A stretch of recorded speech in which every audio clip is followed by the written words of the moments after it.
বিসমিল্লাহির রহমানির রহিম।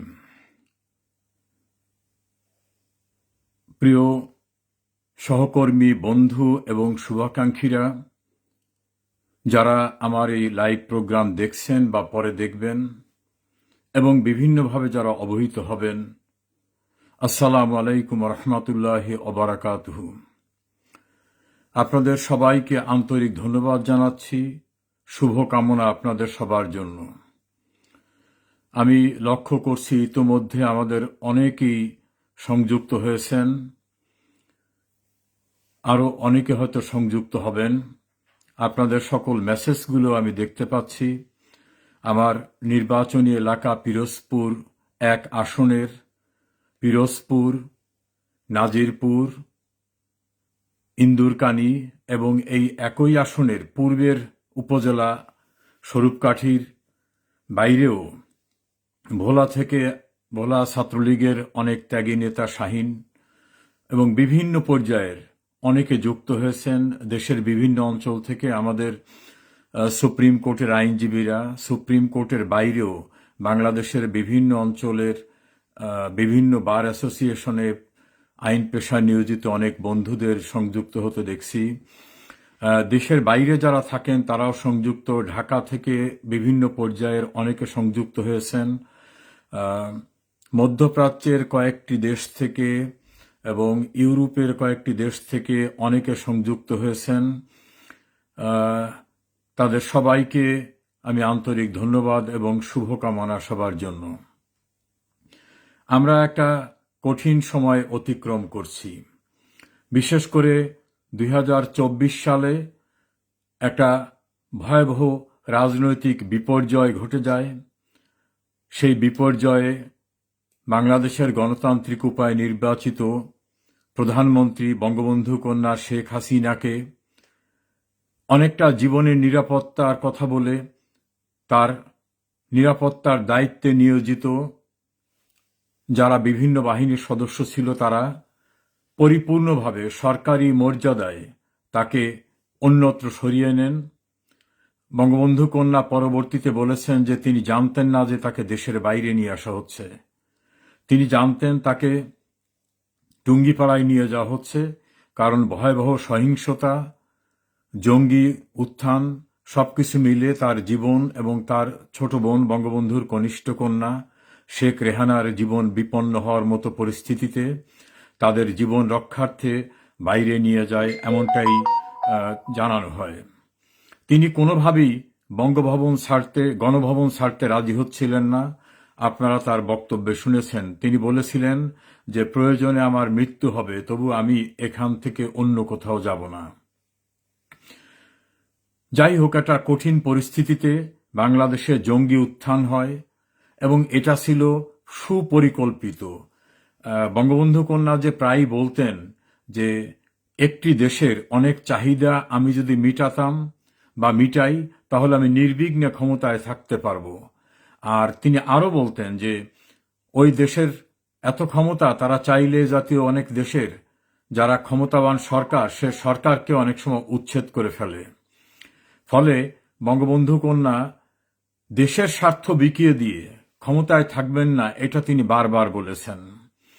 তিনি পার্লামেন্টে বলেছেন, মন্ত্রিসভার বৈঠকে বলেছেন, একনেকের বৈঠকে বলেছেন, জনসভায় বলেছেন যে আমি জাতির জনকের কন্যা, আমি কোনোভাবেই দেশের স্বার্থ বিকিয়ে দিয়ে কোনোভাবেই আমি ক্ষমতায় থাকব না। তিনি চট্টগ্রামের এক অঞ্চল নিয়ে একটা নতুন রাষ্ট্র গঠনের একটা প্রচেষ্টা, একটি বড় রাষ্ট্র বাংলাদেশে তাদের বেস করার, অর্থাৎ সেনাবাহিনীর জন্য একটা ব্যবস্থা করার প্রস্তাব দিয়েছিল। কোনো কিছুতেই তিনি রাজি হননি। এর ফলে মেটিকুলাস ডিজাইন বলতে আপনারা অনেকেই বুঝবেন। মেটিকুলাস ডিজাইন হচ্ছে সুপরিকল্পিত ষড়যন্ত্রের মধ্য দিয়ে, যেটা সেই ডিজাইনার ডক্টর মোহাম্মদ ইউনূস, তিনি আমেরিকায় বিল ক্লিনটনের যে একটা ফাউন্ডেশন আছে, ক্লিনটন ফাউন্ডেশন, সেখানে বক্তব্য দিতে গিয়ে তিনি যেটা বলেছিলেন, তার ইংরেজিটা যে nothing was happened suddenly, it was in meticulous design, এর বাংলা দাঁড়ায় যে হঠাৎ করে বাংলাদেশে কিছু ঘটে নাই, আমরা এটাকে মেটিকুলাস ডিজাইন করে, অর্থাৎ পরিকল্পনা করে, দীর্ঘদিনের পরিকল্পনা করে আমরা শেখ হাসিনাকে উচ্ছেদ করেছি। আবার তার যারা সহযোদ্ধা ছিল, অর্থাৎ বৈষম্য বিরোধী আন্দোলনের নামে যারা কাজ করেছিল, তারা কিন্তু বিভিন্ন সময় টেলিভিশনে বিভিন্ন জায়গায় ইন্টারভিউ দিয়ে বলছেন যে আমরা দীর্ঘদিন যাবৎ পরিকল্পনা করে আসতেছিলাম শেখ হাসিনা সরকারকে উচ্ছেদ করব। ছাত্র শিবিরের একজন সভাপতি তিনি তো বললেনই যে আমাদের টার্গেট গণভবন বঙ্গভবন ছিল না, আমাদের টার্গেট ছিল শেখ হাসিনা।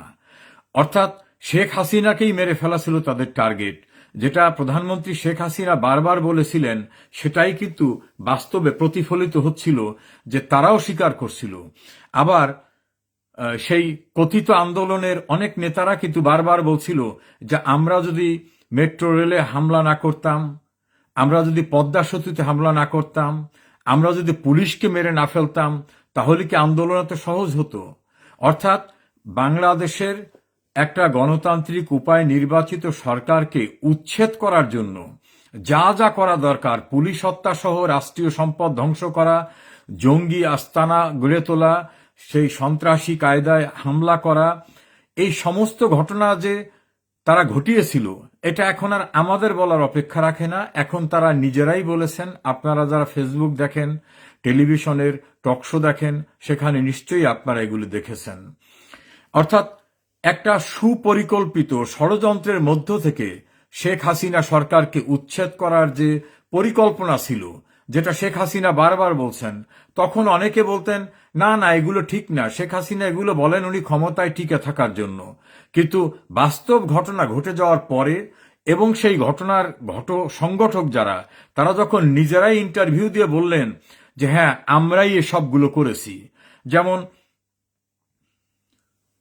একটা সিরাজগঞ্জের একটি থানা আক্রমণ করা, একজন গর্ভবতী মহিলাকে পুলিশের তাদেরকে পুড়িয়ে মারা, পুলিশকে মেরে ফেলার পর তার পা উপরের দিকে দিয়ে টানিয়ে রাখা, উত্তরায় একজন যুবলীগ নেতা জুয়েলকে সেভাবে নির্মম হত্যাকাণ্ডের পরে তাকে ঝুলিয়ে রাখা, সরকারের যতগুলো বড় বড় প্রতিষ্ঠান, বাংলাদেশ টেলিভিশন, আমাদের তথ্য প্রযুক্তি ভবন, ত্রাণ ও পুনর্বাসন কর্তৃপক্ষের ভবন, মেট্রো রেল, পদ্মা সেতু, দেশের 400টি থানা হামলা করে নির্মমভাবে মানুষকে হত্যা করার যে ঘটনাটা ঘটানো হয়েছিল, এই সবটাই কিন্তু ছিল পরিকল্পিত ষড়যন্ত্র। এবং সেই পরিকল্পিত ষড়যন্ত্রের খেসারত দিতে হয়েছে বাংলাদেশকে।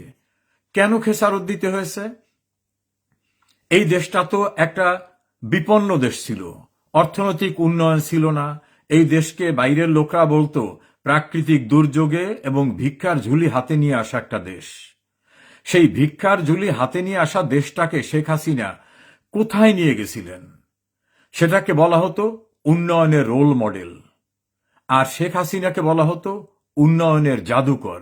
তিনি কি করেননি? আজকে যারা আমার সঙ্গে সংযুক্ত হয়েছেন, আমি অনেককে দেখেছি, অনেককে দেখতেছি, আমি সবার নাম উল্লেখ করা সঙ্গত হবে না, আমি সবাইকে লক্ষ্য করছি। আমি কয়েকটা বিষয়, আমরা তো বাঙালিদের স্মৃতি অনেক সময় ভুলে যাই, সেই জন্য কিছু কিছু বিষয় আজকে একটু মনে করিয়ে দিতে চাই আপনাদেরকে। আমি জানি আপনারা ভালো নেই। আমার সঙ্গে যারা যুক্ত হয়েছেন, সরকারি চাকরি করেন, যারা যারা বিভিন্ন পেশায় আছেন, যারা রাজনীতি করেন, শিক্ষকতা করেন, অবসরপ্রাপ্ত মানুষ, দলের কর্মী, কেউই ভালো নাই। বাড়ির থেকে পালিয়ে থাকতে হচ্ছে, চাকরিতে থাকলে তাদের ডাম্পিং পোস্টিং হচ্ছে, কেউ কোনো দলের সমর্থক থাকলে তাদের উপর নানা রকম নিপীড়ন চলছে। হিন্দু সহ সংখ্যালঘু যারা আওয়ামী লীগ বা মুক্তিযুদ্ধের পক্ষের, তাদের চাঁদা দিয়ে টিকে থাকতে হচ্ছে। অসংখ্য মামলায় তাদের আসামি হতে হচ্ছে। এই আসামি হওয়া শুধু না, একবার জেলখানায় জামিন হওয়ার পর জেলের গেট থেকে আবার গ্রেপ্তার করে নিয়ে যাওয়া হচ্ছে। কারো ব্যবসা প্রতিষ্ঠান থাকলে লক্ষ লক্ষ টাকা দিয়ে সেই ব্যবসা চালিয়ে রাখতে হচ্ছে। এমনকি মুক্তিযোদ্ধা তার ভাতা তুলতে গেলেও ভাতার এক অংশ সন্ত্রাসী, চাঁদাবাজ এবং জুলাই আন্দোলনের নামে যে ভয়ঙ্কর সন্ত্রাস হয়েছে, সেই মানুষদের যারা বেনিফিশিয়ারি, তারা সেই সুবিধাটা নিয়েছেন। আমার নির্বাচনী এলাকা পিরোজপুর সদর, ইন্দুরকানী, নাজিরপুরের অসংখ্য মানুষের সঙ্গে আমার টেলিফোনে যোগাযোগ হয়, তাদের কাছ থেকে শুনতেছি যে কিভাবে চাঁদাবাজি চলছে, কিভাবে তাদেরকে মব সংস্কৃতি অর্থাৎ মারধর করা হচ্ছে, কিভাবে নির্মম নির্যাতনের শিকার হচ্ছে, পুকুরে মাছ ধরে নিয়ে যাচ্ছে, গরু খুলে নিয়ে যাচ্ছে, জমির ফসল নিয়ে যাচ্ছে। হেন কোনো উপায় নাই যে উপায় তাদের প্রতি অত্যাচার করা হচ্ছে না। আবার কখনো পুলিশকে দিয়ে গ্রেপ্তার করার ভয় দেখাইয়া টাকা নেওয়া হচ্ছে, অথবা তাদেরকে পুলিশকে দিয়ে তুলে নেওয়ার পরে সমঝোতা করে লাখ লাখ টাকা নিয়ে ভাগাভাগি করে তারপর তাদেরকে ছেড়ে দেওয়া হচ্ছে, অথবা বড় মামলায় দেব না এ কথা বলে তাদের কাছ থেকে টাকা নেওয়া হচ্ছে। হেন অত্যাচারের শেষ নাই। আমার নিজ উপজেলা শ্রীরামকাঠির একমাত্র শুধু একটি শ্রীরামকাঠি বন্দরে, আমার নিজ উপজেলা নাজিরপুরের শ্রীরামকাঠি বন্দর থেকে 1 কোটি টাকার উপরে চাঁদা আদায় করা হয়েছে।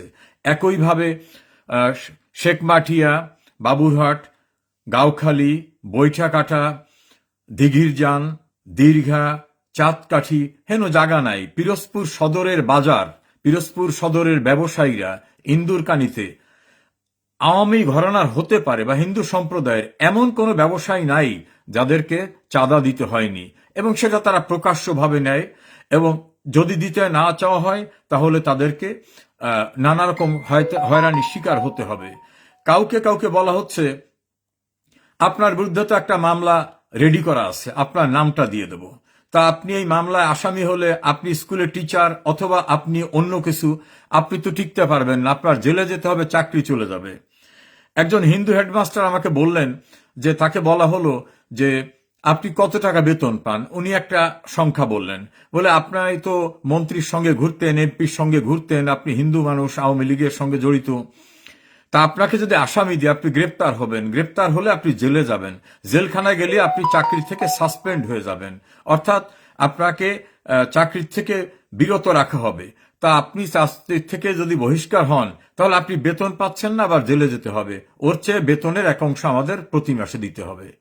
তিনি অনুপায় হয়ে বললেন যে আমি তো একজন শিক্ষক, আমি তো যখন যারা ক্ষমতায় আসে কোনো এমপি মন্ত্রী থাকলে তাদের সঙ্গে তো সামাজিক বা রেওয়াজ অনুযায়ী থাকতে হয়। তিনি বললেন যে না, এসব হবে না, আপনাকে টাকা দিতে হবে। একজন বীর মুক্তিযোদ্ধা হিন্দু, তিনি বললেন যে আমার মুক্তিযোদ্ধা ভাতাটা উঠাবার পরে আমাকে ডেকে নিয়ে একটা ঘরের ভিতর নিয়ে বলা হলো, কাকু এই যে টাকাটা নিয়ে যাচ্ছেন বাড়ি, আমরা তো ইচ্ছা করলে সবটাই রেখে দিতে পারি, আপনার যদি টাকা নিতে হয় আমাদের অর্ধেকটা দিতে হবে। ইউনিয়নের চেয়ারম্যান, মেম্বার, ব্যবসায়ী, পরিত্রাণ কেউ পায়নি। পরিত্রাণ পাওয়ার সংখ্যা অত্যন্ত সীমিত। অধিকাংশদেরকে টাকা দিয়ে নানাভাবে সমঝোতা করে এলাকা আসতে হয়েছে, অথবা তার বাড়িঘর রক্ষা করতে হয়েছে। এই ভয়ঙ্কর পরিস্থিতির মধ্য থেকে আপনারা টিকে আছেন। এটা শুধু যে আমার নির্বাচনী এলাকা পিরোজপুরে তাই না, এটা সারা বাংলাদেশের চিত্র। এটা পিরোজপুরের 7টি উপজেলায় একই চিত্র, এর বাইরেও একই চিত্র। কোনো কোনো জায়গায় যেমন স্বরূপকাঠিতে নির্বাচিত চেয়ারম্যানদেরকে বারবার গ্রেপ্তার করা হচ্ছে, আবার গ্রেপ্তার হওয়ার পরে জামিনে বের হলে আবার সেখান থেকে তাদেরকে নতুন করে আবার তাদেরকে গ্রেপ্তার করে নতুন মামলায় দেওয়া হচ্ছে। এই ভয়ঙ্কর পরিস্থিতির ভিতর থেকে আপনাদের সবাইকে জীবনযাপন করতে হচ্ছে, এটা আমার নলেজে রয়েছে, আমি এ বিষয়টা অবহিত। কিন্তু আমাদের দুর্ভাগ্য যে এই পরিস্থিতিতে আমাদের এই মুহূর্তে ধৈর্যের সঙ্গে সবাইকে ঐক্যবদ্ধভাবে সম্মিলিতভাবে অপেক্ষা করতে হবে সুদিনের জন্য। পবিত্র ধর্মেও বলা হয় যে ইন্নাল্লাহ মা সাবিরিন, অর্থাৎ সবরকারীকে আল্লাহ পছন্দ করে। এমনি প্রচলিত কথায়ও আছে যে ধৈর্য ধরে সুসময়ের জন্য অপেক্ষা করতে হবে। আপনারা মনে রাখবেন, অন্ধকার কিন্তু চিরস্থায়ী না, রাত চিরস্থায়ী না, অবশ্যই দিন হবে। একটা গাড়ির চাকা যখন ঘোরে, সাইকেলিক ওয়েতে ঘুরতে ঘুরতে উপরের অংশ কিন্তু নিচে যায়, নিচের অংশ উপরে আসে। আমাদের বাঙালি জাতির ইতিহাসের সবচেয়ে গৌরবময় অর্জনের যে সূতিকাগার, যেখান থেকে কেন্দ্র, সেই কেন্দ্রটা আমাদের ঢাকার ধানমন্ডির 32 নম্বর সড়কে বঙ্গবন্ধু ভবন, যে ভবন থেকে বাঙালি জাতির জন্য সমস্ত ভালো ভালো পরিকল্পনা নেওয়া হয়েছে। যেমন ভাষা আন্দোলনের সঙ্গে সম্পৃক্ততা, 1966 সালের 6 দফা আন্দোলনের সঙ্গে সম্পৃক্ততা, 68 সালের আন্দোলন, আইয়ুবের মার্শাল্লাহ বিরোধী আন্দোলন, ঊনসত্তরের গণ অভ্যুত্থান, 70-এর নির্বাচন, বাঙালি জাতিকে মুক্তি দেবার জন্য কিভাবে ছাত্র সংগ্রাম পরিষদ কাজ করবে সেগুলি সহ সমস্ত কিছু যেখান থেকে হয়েছে, যে বাড়িটি বাঙালি জাতির জন্য পুণ্যভূমি, আমাদের পুণ্য স্থান, যেখানে অসংখ্য বিদেশিরা গিয়ে পরিদর্শন বুকে তাদের বঙ্গবন্ধুর সম্পর্কে মন্তব্য রেখেছেন, বঙ্গবন্ধুর ব্যবহৃত সবকিছু রয়েছে, বঙ্গবন্ধু মারা গেলেও তার সমস্ত কর্মকাণ্ডের দলিল দস্তাবেজ রয়েছে, তার ব্যবহৃত পোশাক পরিচ্ছদ রয়েছে, বঙ্গবন্ধু পরিবারের সবকিছু রয়েছে। সেই বাড়িটাকে 71 সালে পাকিস্তানিরাও ধ্বংস করে নাই, 75 সালের খুনিরাও ধ্বংস করে নাই, 90-এর গণঅভ্যুত্থানের সময় ধ্বংস হয়নি। সেই বাড়িটাকেও বিনাশ করে দিয়ে পুড়িয়ে দেওয়া হয়েছে। এরকম ঘটনা সর্বত্র। আমাদের নিজেদের জেলা পিরোজপুর জেলা আওয়ামী লীগের সভাপতি সাবেক এমপি জনাবে কে এম আউয়াল, পিরোজপুর জেলা আওয়ামী লীগের নেতা, পৌর মেয়র ছিলেন হাবিবুর রহমান মালেক, উপজেলা চেয়ারম্যান মুজিবুর রহমান খালেক, জেলা যুবলীগের সাবেক সভাপতি আক্তারুজ্জামান ফুলু, সাবেক সাধারণ সম্পাদক গাজী জিয়াউল হাসান, ছাত্রলীগের সাবেক প্রেসিডেন্ট অনিক, সাধারণ সম্পাদক সজল সহ কারো বাড়ি নিরাপদ নাই। পিরোজপুর সদর উপজেলার সর্বশেষ নির্বাচিত উপজেলা পরিষদ চেয়ারম্যান এস এম বাইজিদ হোসেনের বাড়ি সহ আমাদের নেতা কর্মীদের কারো বাড়ি, কারো ব্যবসা প্রতিষ্ঠান কোনোটাই নিরাপদ না। আমি সবার নাম এই মুহূর্তে বলতে পারছি না। একই অবস্থা ইন্দুরকানী উপজেলায় আওয়ামী লীগের এবং মুক্তিযোদ্ধাদের। আমাদের উপজেলা আওয়ামী লীগের সাবেক সাধারণ সম্পাদক মনিরুজ্জামান মৃধা, আমাদের উপজেলা আওয়ামী লীগ নেতা এবং সাবেক মুক্তিযোদ্ধা কমান্ডার লতিফ ভাই সহ অনেকের বাড়িতে হামলা দেওয়া হয়েছে। উপজেলা ছাত্রলীগের সভাপতি, সাধারণ সম্পাদক, যুবলীগের সভাপতি, সাধারণ সম্পাদক, তাদের বাড়ি বিনাশ করে দেওয়া হয়েছে, পুড়িয়ে দেওয়া হয়েছে, লুটপাট করে নেওয়া হয়েছে। এবং এত মিথ্যা মামলা যে সে মিথ্যা মামলার ভার বইতে পারছে না। বিশেষ করে ইন্দুরকানীতে মিথ্যা মামলার পরিমাণটা উপজেলা অনুপাতে সবচেয়ে বেশি। আমাদের ইন্দুরকানী উপজেলা যুবলীগের সভাপতি আব্দুর রাজ্জাক এখনো কারাগারে, উপজেলা আওয়ামী লীগ, ছাত্রলীগ, যুবলীগ, স্বেচ্ছাসেবক লীগের অনেক নেতারা কারাগারে। পিরোজপুর সদর উপজেলার বিভিন্ন পর্যায়ের আওয়ামী লীগের নেতৃবৃন্দ, আওয়ামী লীগ, ছাত্রলীগ, যুবলীগ, স্বেচ্ছাসেবক লীগ, কৃষক লীগের নেতাদের বিরুদ্ধে অসংখ্য মামলা, গায়েবী মামলা হচ্ছে, যে আদৌ যে জাতীয় ঘটনা ঘটেনি সেই জাতীয় মামলা হচ্ছে। এবং যে মামলার ঘটনা বহু আগে বিনাশ হয়ে গেছে, নতুন করে সেই মামলাকে আবার নতুন করে সামনে নিয়ে আসা হয়েছে। এমনভাবে মামলার পরিমাণ অতীতে কেউ কখনো দেখেছে কিনা, যে মিথ্যা মামলার একটা রেকর্ড, তারা সমস্ত রেকর্ডও ছাড়িয়ে নিয়েছে। এইরকম একটা পরিস্থিতি পিরোজপুর সদর উপজেলায়। নাজিরপুর উপজেলা আমার নিজ জন্মস্থান।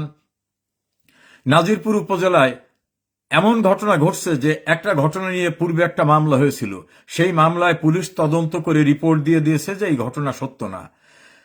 পরবর্তীতে যে তারিখের ঘটনা দেখিয়ে পূর্বে মামলা করা হয়েছিল, ওর পরের দিনের ঘটনা দেখিয়ে আবার একটা মামলা করা হয়েছে। এবং হাস্যকর কাহিনী, আমি যখন ঢাকায় আমার সরকারি কর্মসম্পাদনে নিয়োজিত, সেই সময়ের তারিখ দেখিয়ে যে মামলা, সে মামলাতে আমিও আসামি। আমি সরকারি সচিবালয়ে দায়িত্বরত, সে সময় নাজিরপুরের মামলায় আমি আসামি, পিরোজপুরের একাধিক মামলায় আমি আসামি। আবার পিরোজপুর সদর উপজেলা, ইন্দুরকানী উপজেলা এবং নাজিরপুর উপজেলার নবনির্বাচিত উপজেলা পরিষদ চেয়ারম্যানদের প্রথম মিটিংয়ে আমি যখন উপস্থিত, সেই সময় ঢাকায় ঘটে যাওয়া বৈষম্যবিরোধী ছাত্র আন্দোলনকে কেন্দ্র করে যে সকল ঘটনা, সেই সকল ঘটনার অধিকাংশ মামলায়, হত্যা মামলায় আমি আসামি। এবং এমন হাস্যকর যে একটা মামলায় আমার নাম যেভাবে লেখা হয়েছে, কোথাও হয়তো ধরেন আমি ছিলাম মৎস্য প্রাণী সম্পদ মন্ত্রী, কিন্তু একটা থানার মামলায় দেখলাম আমাকে লেখা হয়েছে পানি সম্পদ মন্ত্রী, পানি মানে ওয়াটার। আবার ওই হুবহু অন্য সব মামলায় পানি সম্পদ মন্ত্রী। অর্থাৎ আমার নামটাকে যেভাবে স্লিপ আকারে বিভিন্ন থানায় দিয়ে দেওয়া হয়েছে, ওইভাবেই সবখানে নাম দেওয়া হয়েছে। আমি থাকলাম নাজিরপুর, ইন্দুরকানী, পিরোজপুরে সরকারি কাজে, সেই সময় ঢাকায় যে ঘটনা, সে ঘটনায় আমি সর্বত্র আসামি।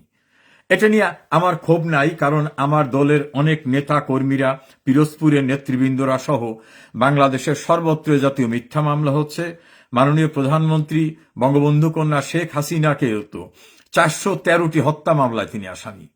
413টি হত্যা মামলায় শেখ হাসিনা আসামি। মনে হয় যে রকেটের গতিতে তিনি সারা বাংলাদেশের সর্বত্র গিয়ে এই হত্যাকাণ্ড সংগঠিত করেছেন।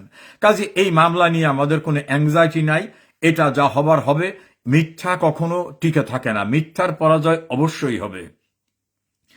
আমার নাজিরপুরের, পিরোজপুরের, ইন্দুরকানীর সহ বিভিন্ন জায়গার এমন সব নেতাকর্মীরা মামলায় আসামি হয়ে পালিয়ে বেড়াচ্ছেন, অমানবিক অবস্থায় আছে, না খেয়ে আছে, গা ঢাকা দিয়ে আছে। অনেক জনপ্রতিনিধিরা তারা তার সংশ্লিষ্ট উপজেলায়, ইউনিয়নে, পৌরসভায়, যার যার জায়গায়, কেউ চেয়ারম্যান, কেউ উপজেলা চেয়ারম্যান, বিভিন্নভাবে কেউ কোথাও আসতে পারতেছেন না। আর এই ফাঁকে তাদের পরিবর্তে সেখানে বসিয়ে দেওয়া হচ্ছে প্রশাসক অথবা দায়িত্ব দিয়ে দেওয়া হচ্ছে অন্যকে। মানে জনপ্রতিনিধিদের কিভাবে হয়রানি করা যাবে সেগুলো করা হচ্ছে।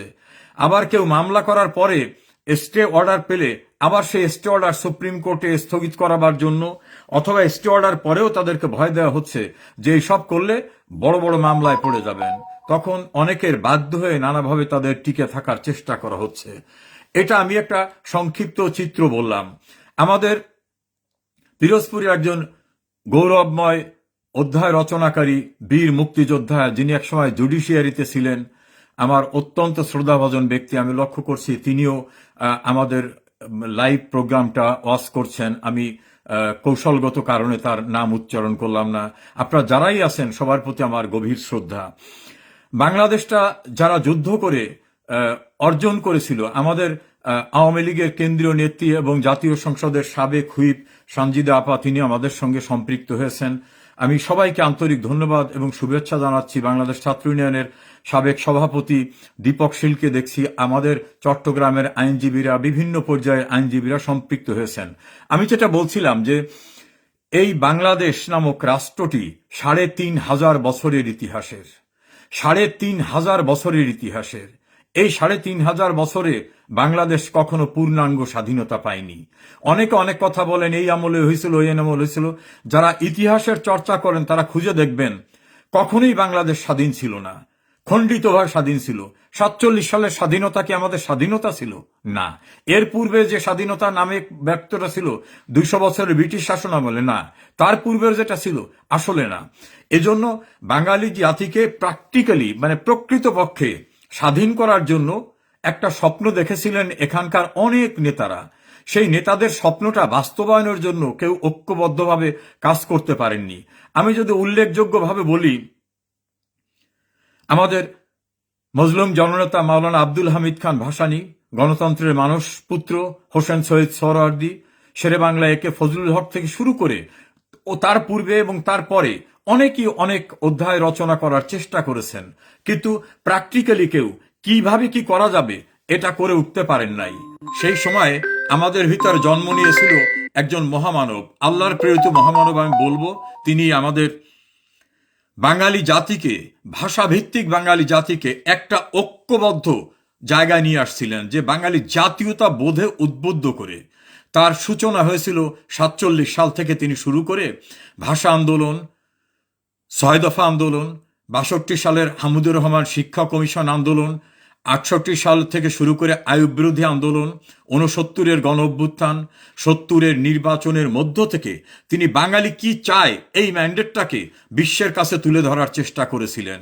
৭০ সালে বাঙালি ভোট দিয়ে দেখালো যে না, আমরা চাই, আমাদের যারা প্রতিনিধি হবেন আমরাই তাকে নির্বাচিত করছি। তখন পাকিস্তানি শাসক গোষ্ঠী নানা অজুহাতে জনগণের প্রতিনিধির কাছে যখন ক্ষমতা হস্তান্তর করল না, নানা অজুহাতে ঘুরাতে থাকলো, তখন বঙ্গবন্ধু বললেন যে আমি শুধু পূর্ব পাকিস্তানের নেতা না, আমি অখণ্ড পাকিস্তানের মেজরিটি পার্টির নেতা। আমাকে দায়িত্ব দিতে হবে। আমি দায়িত্ব নিয়ে জনগণের জন্য শাসনতন্ত্র রচনা করব, মানুষের সমতা ভিত্তিক ব্যবস্থা করব, স্বাধিকার অধিকার আদায়ের ব্যবস্থা করব। তারা দিল না। এক পর্যায়ে তারা নানা অজুহাত দিয়ে সংসদ অধিবেশন ডেকেও সেটা বন্ধ করে দিল। আমি লক্ষ্য করছি আমার আর একজন শ্রদ্ধেয় ব্যক্তি নিহার মণ্ডল দাদা, আপনি সংযুক্ত হয়েছেন, আপনাকেও আন্তরিক ধন্যবাদ। জাহাঙ্গীর সহ শিশির, অনেকেই সবাই সম্পৃক্ত হয়েছেন, সব ধন্যবাদ। বঙ্গবন্ধু তখন কি করা যায় এটা নিয়ে তিনি মাওলানা আব্দুল হামিদ খান ভাসানী থেকে শুরু করে বঙ্গবন্ধুর সহকর্মী যারা জাতীয় চার নেতা সহ অন্যান্যদের এবং যে নিউক্লিয়াস ছিল ছাত্রদের নেতৃবৃন্দ, তাদের সঙ্গে তিনি বৈঠক করলেন। বিভিন্ন বৈঠক করে তিনি একটা সিদ্ধান্তে আসলেন যে অহিংস আন্দোলনের মধ্য থেকে আমাদের অধিকার প্রতিষ্ঠিত করতে হবে। বঙ্গবন্ধু সেই প্রক্রিয়ায় গিয়ে যখন অগ্রসর হতে চাইলেন, তখন দেখলেন না, ওই যে একটা কথা আছে, চোরে না শোনে ধর্মের কাহিনী, তারা কোনো কাহিনী শুনবে না। এইরূপ পরিস্থিতিতে বঙ্গবন্ধু যখন কঠিন পদক্ষেপ নিতে যাবেন, তিনি তার সহকর্মীদের সঙ্গে আলাপ আলোচনা করলেন। সেই সময় নির্বিচারে শুরু করা হলো বাঙালি নিধন যজ্ঞ। সেই নিধন যজ্ঞের অবস্থায় বঙ্গবন্ধু তার ঐতিহাসিক ৭ মার্চের ভাষণ দিয়ে বাঙালি জাতিকে বললেন প্রস্তুত থাকতে। কি কি করতে হবে, তিনি যদি হুকুম দেবার নাও পারেন তখন কি করতে হবে তাও তিনি ব্যাখ্যা করলেন। এমনভাবে বললেন যে আত্মকলহ সৃষ্টি করা যাবে না, বাঙালি অবাঙালি, হিন্দু মুসলিম বৌদ্ধ সবাইকে ঐক্যবদ্ধ থাকতে হবে। আর বললেন গ্রামে গ্রামে আওয়ামী লীগের নেতৃত্বে সংগ্রাম পরিষদ গড়ে তুলতে হবে। তিনি তার অঙ্গুলি হেলন দিয়ে বললেন, রেডিও টেলিভিশন যদি আমাদের কথা না শোনে, অর্থাৎ বাঙালি নেতাদের কথা না শোনে, কেউ রেডিও টেলিভিশনে যাবেন না। কলকারখানার শ্রমিকদের যাতে বেতন দিয়ে দেওয়া হয় সেটা তিনি নির্দেশ করলেন। প্রত্যেকটা কলকারখানা মালিক শ্রমিকদের বেতন দিয়ে দেবেন, অর্থাৎ মানুষের যাতে কষ্ট না হয়। তিনি বললেন আজ থেকে হাইকোর্ট, জজ কোর্ট, কোর্ট কাছারি কিছুই চলবে না। এই বঙ্গবন্ধু তখন কিন্তু সরকারি দায়িত্ব পাননি, কিন্তু জনগণের প্রধানমন্ত্রী তিনি। তার অঙ্গুল হেলনিতে ২৪ বছরের একটি সরকারি ব্যবস্থা নতজানু হয়ে পড়ল ধানমন্ডি ৩২ নম্বর রোডে বঙ্গবন্ধু ভবনের সামনে। তিনি হয়ে দাঁড়ালেন বাঙালি জাতির দণ্ডমুণ্ডের অধিকর্তা। তার কথাই বাংলাদেশ চলা শুরু হলো। পাকিস্তানি শাসন ব্যবস্থা একেবারে নুয়ে পড়ল। এইরূপ পরিস্থিতিতে ২৬শে মার্চ বঙ্গবন্ধু আনুষ্ঠানিকভাবে স্বাধীনতার ঘোষণা দিলেন। সেই স্বাধীনতার ঘোষণায় উদ্বুদ্ধ হয়ে এই যে কিছুক্ষণ আগে আমি বললাম যে আমাদের পিরোজপুরের একজন অবসরপ্রাপ্ত জুডিশিয়াল অফিসার, বীর মুক্তিযোদ্ধা সহ অন্যান্য সকল মুক্তিযোদ্ধারা মহান মুক্তিযুদ্ধে জীবনকে বাজি রেখে ঝাঁপিয়ে পড়লেন। তারা ৩০ লক্ষ বীর শহীদের রক্ত, ২ লক্ষ মা বোনের সম্ভ্রমের বিনিময়ে বিশ্বের মানচিত্রে উদিত হল স্বাধীন সার্বভৌম বাংলাদেশ। পরাধীনতার শৃঙ্খল মুক্ত হয়ে লাল সবুজের পতাকা পথ পথ করে উঠল বিশ্বের সর্বত্র। এভাবেই তো আমরা স্বাধীনতাটা পেয়েছিলাম। এই প্রেক্ষাপটটা এই কারণে বললাম, সেই ৭১ সালে যারা এই দেশ স্বাধীন হোক চায়নি, যারা পাকিস্তানি হানাদার বাহিনীকে আমাদের বাড়িঘর দেখিয়ে দিয়েছে, আমাদের মা বোনকে ধরিয়ে দিয়েছে, আমাদের মা বোনকে ধর্ষণের শিকারে পরিণত করেছে, যারা ভাগীরথীর মতো অসংখ্য নারীকে নির্মম হত্যা করে শহরে ঘুরিয়েছে, যারা আমাদের বোনদের মায়েদের তাদের ব্যাংকারে নিয়ে যাওয়ার পরে পরনের কাপড় পর্যন্ত পরতে দেয়নি, তাদের বক্তব্য ছিল কাপড় থাকলে এর আত্মহত্যা করতে পারে গলায় রশি দিয়ে, উলঙ্গ করে রেখে দিনের পর দিন ধর্ষণ করছে। এই নির্মমতাই বর্বরতা, হিন্দু বৌদ্ধ খ্রিস্টানদের জোর করে ধর্মান্তরিত করা, দেশ থেকে প্রায় ১ কোটি মানুষকে বাইরে জোর করে চলে যেতে বাধ্য করা, শহর নগর গ্রাম ঘর বাড়ি সব পুড়িয়ে ধ্বংস করে দেওয়া, এই সব কাজ যারা করেছে সাম্প্রতিক সময়ে বাংলাদেশে তাদের উত্থান দেখা গেছে। এই জন্য আমি একটা অতীতকে আপনাদের কাছে মনে করিয়ে দিলাম। আমরা স্বাধীন দেশটা পেয়েছিলাম কি? স্বাধীন দেশটা ছিল হিন্দু মুসলিম বৌদ্ধ খ্রিস্টানের অসাম্প্রদায়িক বাংলাদেশ, যেখানে কোনো ধর্মের ভেদাভেদ থাকবে না, ধনী দরিদ্রের ব্যবধান থাকবে না। এজন্যই তো এত মানুষ রক্ত দিয়েছিল। যে রক্তটা দেওয়া হয়েছিল সেই রক্ত শুধু মুসলমানের রক্ত ছিল না, হিন্দু বৌদ্ধ খ্রিস্টান সহ সকলের রক্ত ছিল। ধর্ষণের শিকার শুধু মুসলিম নারীরা হয় নাই, সবাই হয়েছিল। তখন আমাদের একটাই পরিচয় ছিল, আমরা বাঙালি। সেই বাঙালিত্বের পরিচয়ের বাংলাদেশটা বঙ্গবন্ধুর নেতৃত্বে যখন এগিয়ে যেতেছিল, তখন ১৯৭৫ সনের ১৫ই আগস্ট বঙ্গবন্ধুকে সপরিবারে নির্মমভাবে হত্যা করা হয় ওই ৭১ সনের পরাজয়ের প্রতিশোধ নিতে। তারপরেই কিন্তু পাকিস্তান স্টাইলের বাংলাদেশ কায়েম করার চেষ্টা করা হয়। আপনারা খেয়াল করে দেখবেন গোলাম আজম যিনি বাংলাদেশ যাতে দাঁড়াতে না পারে এই জন্য তিনি পূর্ব পাকিস্তান পুনরুদ্ধার কমিটি করেছিলেন। তিনি বারবার বিশ্বের বিভিন্ন দেশে গিয়ে বাংলাদেশকে যাতে স্বীকৃতি দেওয়া না হয় সে ব্যবস্থা করেছিলেন। সেই গোলাম আজম পাকিস্তানি পাসপোর্ট নিয়ে বাংলাদেশে আসতে পারে। স্বাধীনতা বিরোধী শাহ আজিজকে প্রধানমন্ত্রী করা হয়, স্বাধীনতা বিরোধী মশিউর রহমান জাদু মিয়াকে সিনিয়র মন্ত্রী করা হয়, জয়পুরহাটের আব্দুল আলিমকে মন্ত্রী করা হয়। এর ধারাবাহিকতায় বলতে গেলে দীর্ঘ ইতিহাস হয়ে যাবে। তার ধারাবাহিকতায় বিএনপি, জাতীয় পার্টি সবাই মিলে স্বাধীনতা বিরোধীদেরকে পুনর্বাসন করে বাংলাদেশের যে সাম্প্রদায়িক সম্প্রীতিটা ছিল, অর্থাৎ অসাম্প্রদায়িক বাংলাদেশটা, সেটা ধ্বংস করার চেষ্টা করে। এর ধারাবাহিকতা অব্যাহত থাকে। 1996 সালে বঙ্গবন্ধু কন্যা শেখ হাসিনা ক্ষমতা এসে আবার মুক্তিযুদ্ধের চেতনার বাংলাদেশকে প্রতিষ্ঠিত করার পদক্ষেপ নিলেন। তার পরবর্তীতে তিনি জনগণের ম্যান্ডেট নিয়ে 2009 সালে সরকার গঠন করার পরে যুদ্ধাপরাধীদের বিচার করলেন। সেই বিচারে সর্বোচ্চ আদালত পর্যন্ত রায় হয়ে যাওয়ার পর অনেকের বিচারের রায় কার্যকর হয়, বঙ্গবন্ধুর খুনিদের বিচারের রায় কার্যকর হয়। এভাবে বাংলাদেশটা খুনিদের অভয়ারণ্য ছিল, সেই জায়গার থেকে উত্তরণ হয়। অর্থাৎ এই দেশে আইনের শাসন প্রতিষ্ঠিত হয়, যে যার যা ইচ্ছা তাই করবে, তাকে কেউ কিছু করতে পারবে না। দাম্ভিকতা দেখিয়ে বলবে আমার তো ইন্ডেমনিটি হয়েছে, আমি শেখ মুজিবকে হত্যা করেছি, আমি বুদ্ধিজীবী হত্যা করেছি, মুক্তিযোদ্ধা হত্যা করেছি, আমাকে কেউ কিছু করতে পারবে না। সেই অধ্যায়ের জবনিকাপাত করেছিলেন বঙ্গবন্ধু কন্যা শেখ হাসিনা। তিনি সংবিধানে নতুন করে আবার সন্নিবেশ করেছিলেন যে এই দেশে রাষ্ট্রধর্ম একটা নামে থাকলেও এদেশের হিন্দু, বৌদ্ধ, খ্রিস্টান, মুসলমান সবাই সম অধিকার ভোগ করবে। এভাবেই তিনি বাংলাদেশটাকে আবার মুক্তিযুদ্ধের চেতনার বাংলাদেশে ফিরিয়ে এনেছিলেন। আমি লক্ষ্য করছি আমাদের পিরোজপুর জেলার হিন্দু সম্প্রদায়ের নেতা বাবুল হালদার, আমাদের আর একজন গুরুত্বপূর্ণ রাজনৈতিক ব্যক্তিত্ব সৈয়দ আলী জিরু, স্বেচ্ছাসেবক লীগের নেতা তিমির হালদার সহ বিভিন্ন পর্যায়ের অনেকে সম্পৃক্ত হয়েছেন।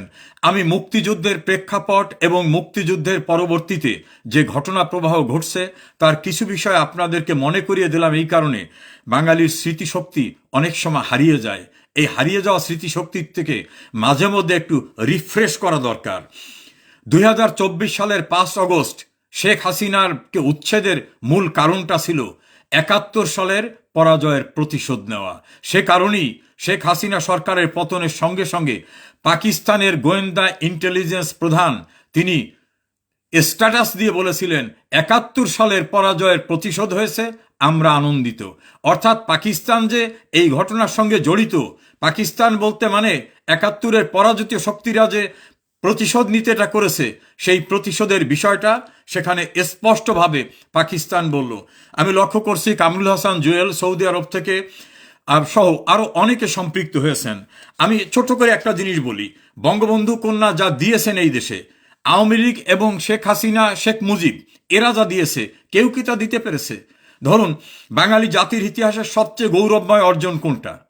ভাষা আন্দোলনের বিজয়। সেই ভাষা আন্দোলনের বিজয়ে বঙ্গবন্ধুর গুরুত্বপূর্ণ ভূমিকা ছিল। বাঙালি জাতির পরাধীনতার শৃঙ্খল ভেঙে এই জাতিকে স্বাধীন সার্বভৌম রাষ্ট্র করার কৃতিত্ব বাঙালি জাতির ইতিহাসের চেয়ে বড় আর কিছু পাওয়ার নাই। সেটা কে দিয়েছে? আওয়ামী লীগের নেতৃত্বে, বঙ্গবন্ধুর নেতৃত্বে। বাংলাদেশকে বিধ্বস্ত, দরিদ্র, ভয়াবহ পরিস্থিতির রাষ্ট্র থেকে উন্নয়নের রোল মডেলে কে পরিণত করেছে? শেখ হাসিনা করেছে। ভাষা আন্দোলনের দিবসকে আন্তর্জাতিক পরিসরে মাতৃভাষা দিবসের মর্যাদা কে দিয়েছে? শেখ হাসিনা দিয়েছে। বিবিসির জরিপে সর্বশ্রেষ্ঠ বাঙালি হিসাবে কে স্বীকৃতি পেয়েছেন? বঙ্গবন্ধু শেখ মুজিবুর রহমান। সর্বকালের সর্বশ্রেষ্ঠ বাঙালি হিসাবে তিনি স্বীকৃতি পেয়েছেন। আমাদের বরিশাল জেলা আওয়ামী লীগের নেতা সৈয়দ গোলাম মাসুদ বাবলু ভাই সহ প্রিন্স কুমার দাস এবং অন্যান্যরা সম্পৃক্ত হয়েছেন। আমি সবাইকে খেয়াল করতে পারছি। শেখ হাসিনার উন্নয়নের কয়েকটি বিষয় আজকে আপনাদের মনে করিয়ে দেওয়া দরকার। আচ্ছা, বাংলাদেশে এত সরকার এসেছে, এত প্রধানমন্ত্রী এসেছে, এত রাষ্ট্রপতি এসেছে, বঙ্গবন্ধু তো সময় পান নাই। তিনি 3.5 বছরের মাথায় যুদ্ধবিধ্বস্ত দেশে তাকে নির্মমভাবে হত্যা করা হলো। কেউ কি পদ্মা সেতুর কথা একবারও ভেবেছে?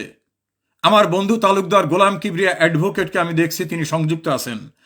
নিজেদের টাকায় পদ্মা সেতু তৈরি করা যাবে, এই কথাটা, এই পরিকল্পনাটাও কোনোদিন কারো মাথায় আসছে? অসম্ভবকে সম্ভব করার মতো এই কীর্তিমান কাজটি করেছেন যিনি, তিনি শেখ হাসিনা। আমরা যারা দক্ষিণ অঞ্চলের মানুষ, তারা পদ্মার ঘাটে গিয়ে ঘন্টার পর ঘন্টা অপেক্ষা করতাম কখন ফেরি পাবো বা লঞ্চ পাবো।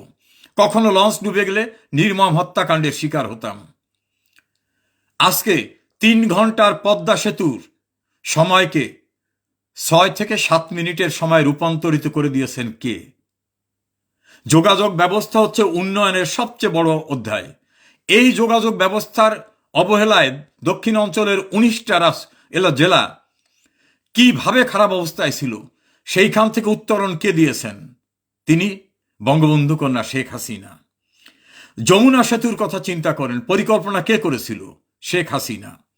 পদ্মা সেতুর উপরে নতুন করে রেল লাইন দিয়ে একেবারে গোপালগঞ্জ পর্যন্ত রেল লাইন কল্পনাও কেউ করেছি? কে দিয়েছে? শেখ হাসিনা। ইউরোপের মতো বাংলাদেশে যে মেট্রো রেল হবে, এটাকে স্বপ্নেও ভেবেছে বাঙালি জাতির অনেকেই? বিদেশে যারা আসে নাই, তারা কেউ মেট্রো রেল কখনো দেখেছেন? সেই মেট্রো রেল, অনেকে বলছে যে ঢাকা এত ঘিঞ্জি বসতি এখানে কোনদিন হবে না। শেখ হাসিনা হচ্ছে উন্নয়নের জাদুকর। তিনি বাংলাদেশে মেট্রো রেল চালু করে দেখিয়েছেন যে সৎ চিন্তা, দেশপ্রেমিক চিন্তা থাকলে এটা সব কিছু করা সম্ভব।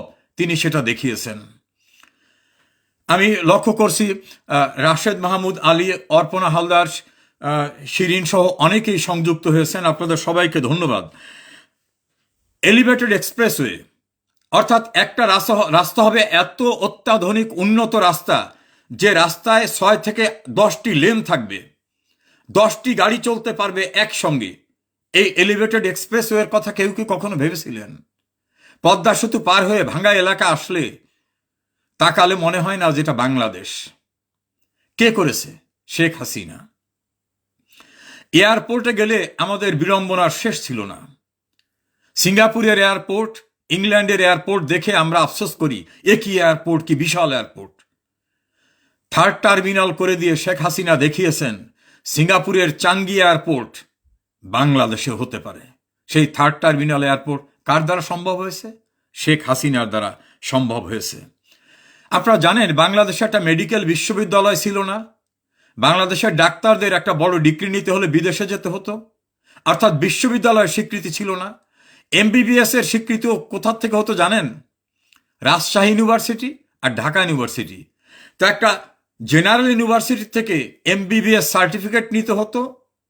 এটা ছিল আমাদের চিকিৎসা বিজ্ঞানের সঙ্গে সম্পৃক্ত একটা অধ্যায়। বঙ্গবন্ধু কন্যা বাংলাদেশে বঙ্গবন্ধু মেডিকেল বিশ্ববিদ্যালয় স্থাপন করলেন। শুধু একটা না, একাধিক, এবং এ জাতীয় আরো পোস্ট গ্রাজুয়েশন নেওয়ার মতো প্রতিষ্ঠান তিনি তৈরি করলেন। অতীতে এত প্রধানমন্ত্রী, এত রাষ্ট্রপতি এলেন, কারো মাথায় কি এটা খেলে নাই? কেউ কি করতে পারতেন না? আসলে লাগবে পাণ্ডিত্য, দেশপ্রেম এবং সুদূর প্রসারী চিন্তা। বাংলাদেশে মেডিকেল বিশ্ববিদ্যালয় করে পোস্ট গ্রাজুয়েশন করার সুযোগ তিনি করে দিয়েছেন। চিকিৎসা ব্যবস্থায় বাংলাদেশের আধুনিকতর যা কিছু সংযোজন, তা শেখ হাসিনা করে দিয়েছেন। তিনি নিজে ডাক্তার দেখাতে যেতেন টিকিট কেটে হাসপাতালে। বাংলাদেশের বিজ্ঞান প্রযুক্তির জন্য একটা মতো বিশ্ববিদ্যালয় ছিল, বুয়েট। এই একটা বিশ্ববিদ্যালয়ে হুমড়ি খেয়ে পড়তো ছাত্ররা।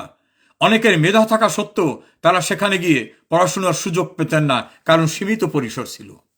বঙ্গবন্ধু কন্যা সারা বাংলাদেশে ছড়িয়ে দিলেন বিজ্ঞান ও প্রযুক্তি বিশ্ববিদ্যালয়।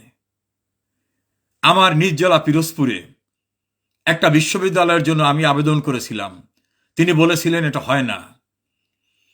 তিনি বলেছিলেন তোমার খুলনায় বিশ্ববিদ্যালয় আছে, বরিশালে আছে, গোপালগঞ্জে আছে। গোপালগঞ্জ এবং খুলনার মাঝামাঝি জায়গা পিরোজপুরে নতুন করে একটা বিশ্ববিদ্যালয়। তিনি প্রশ্ন তুলেছিলেন। আমি নাসর বান্দার মতো লেগেছিলাম।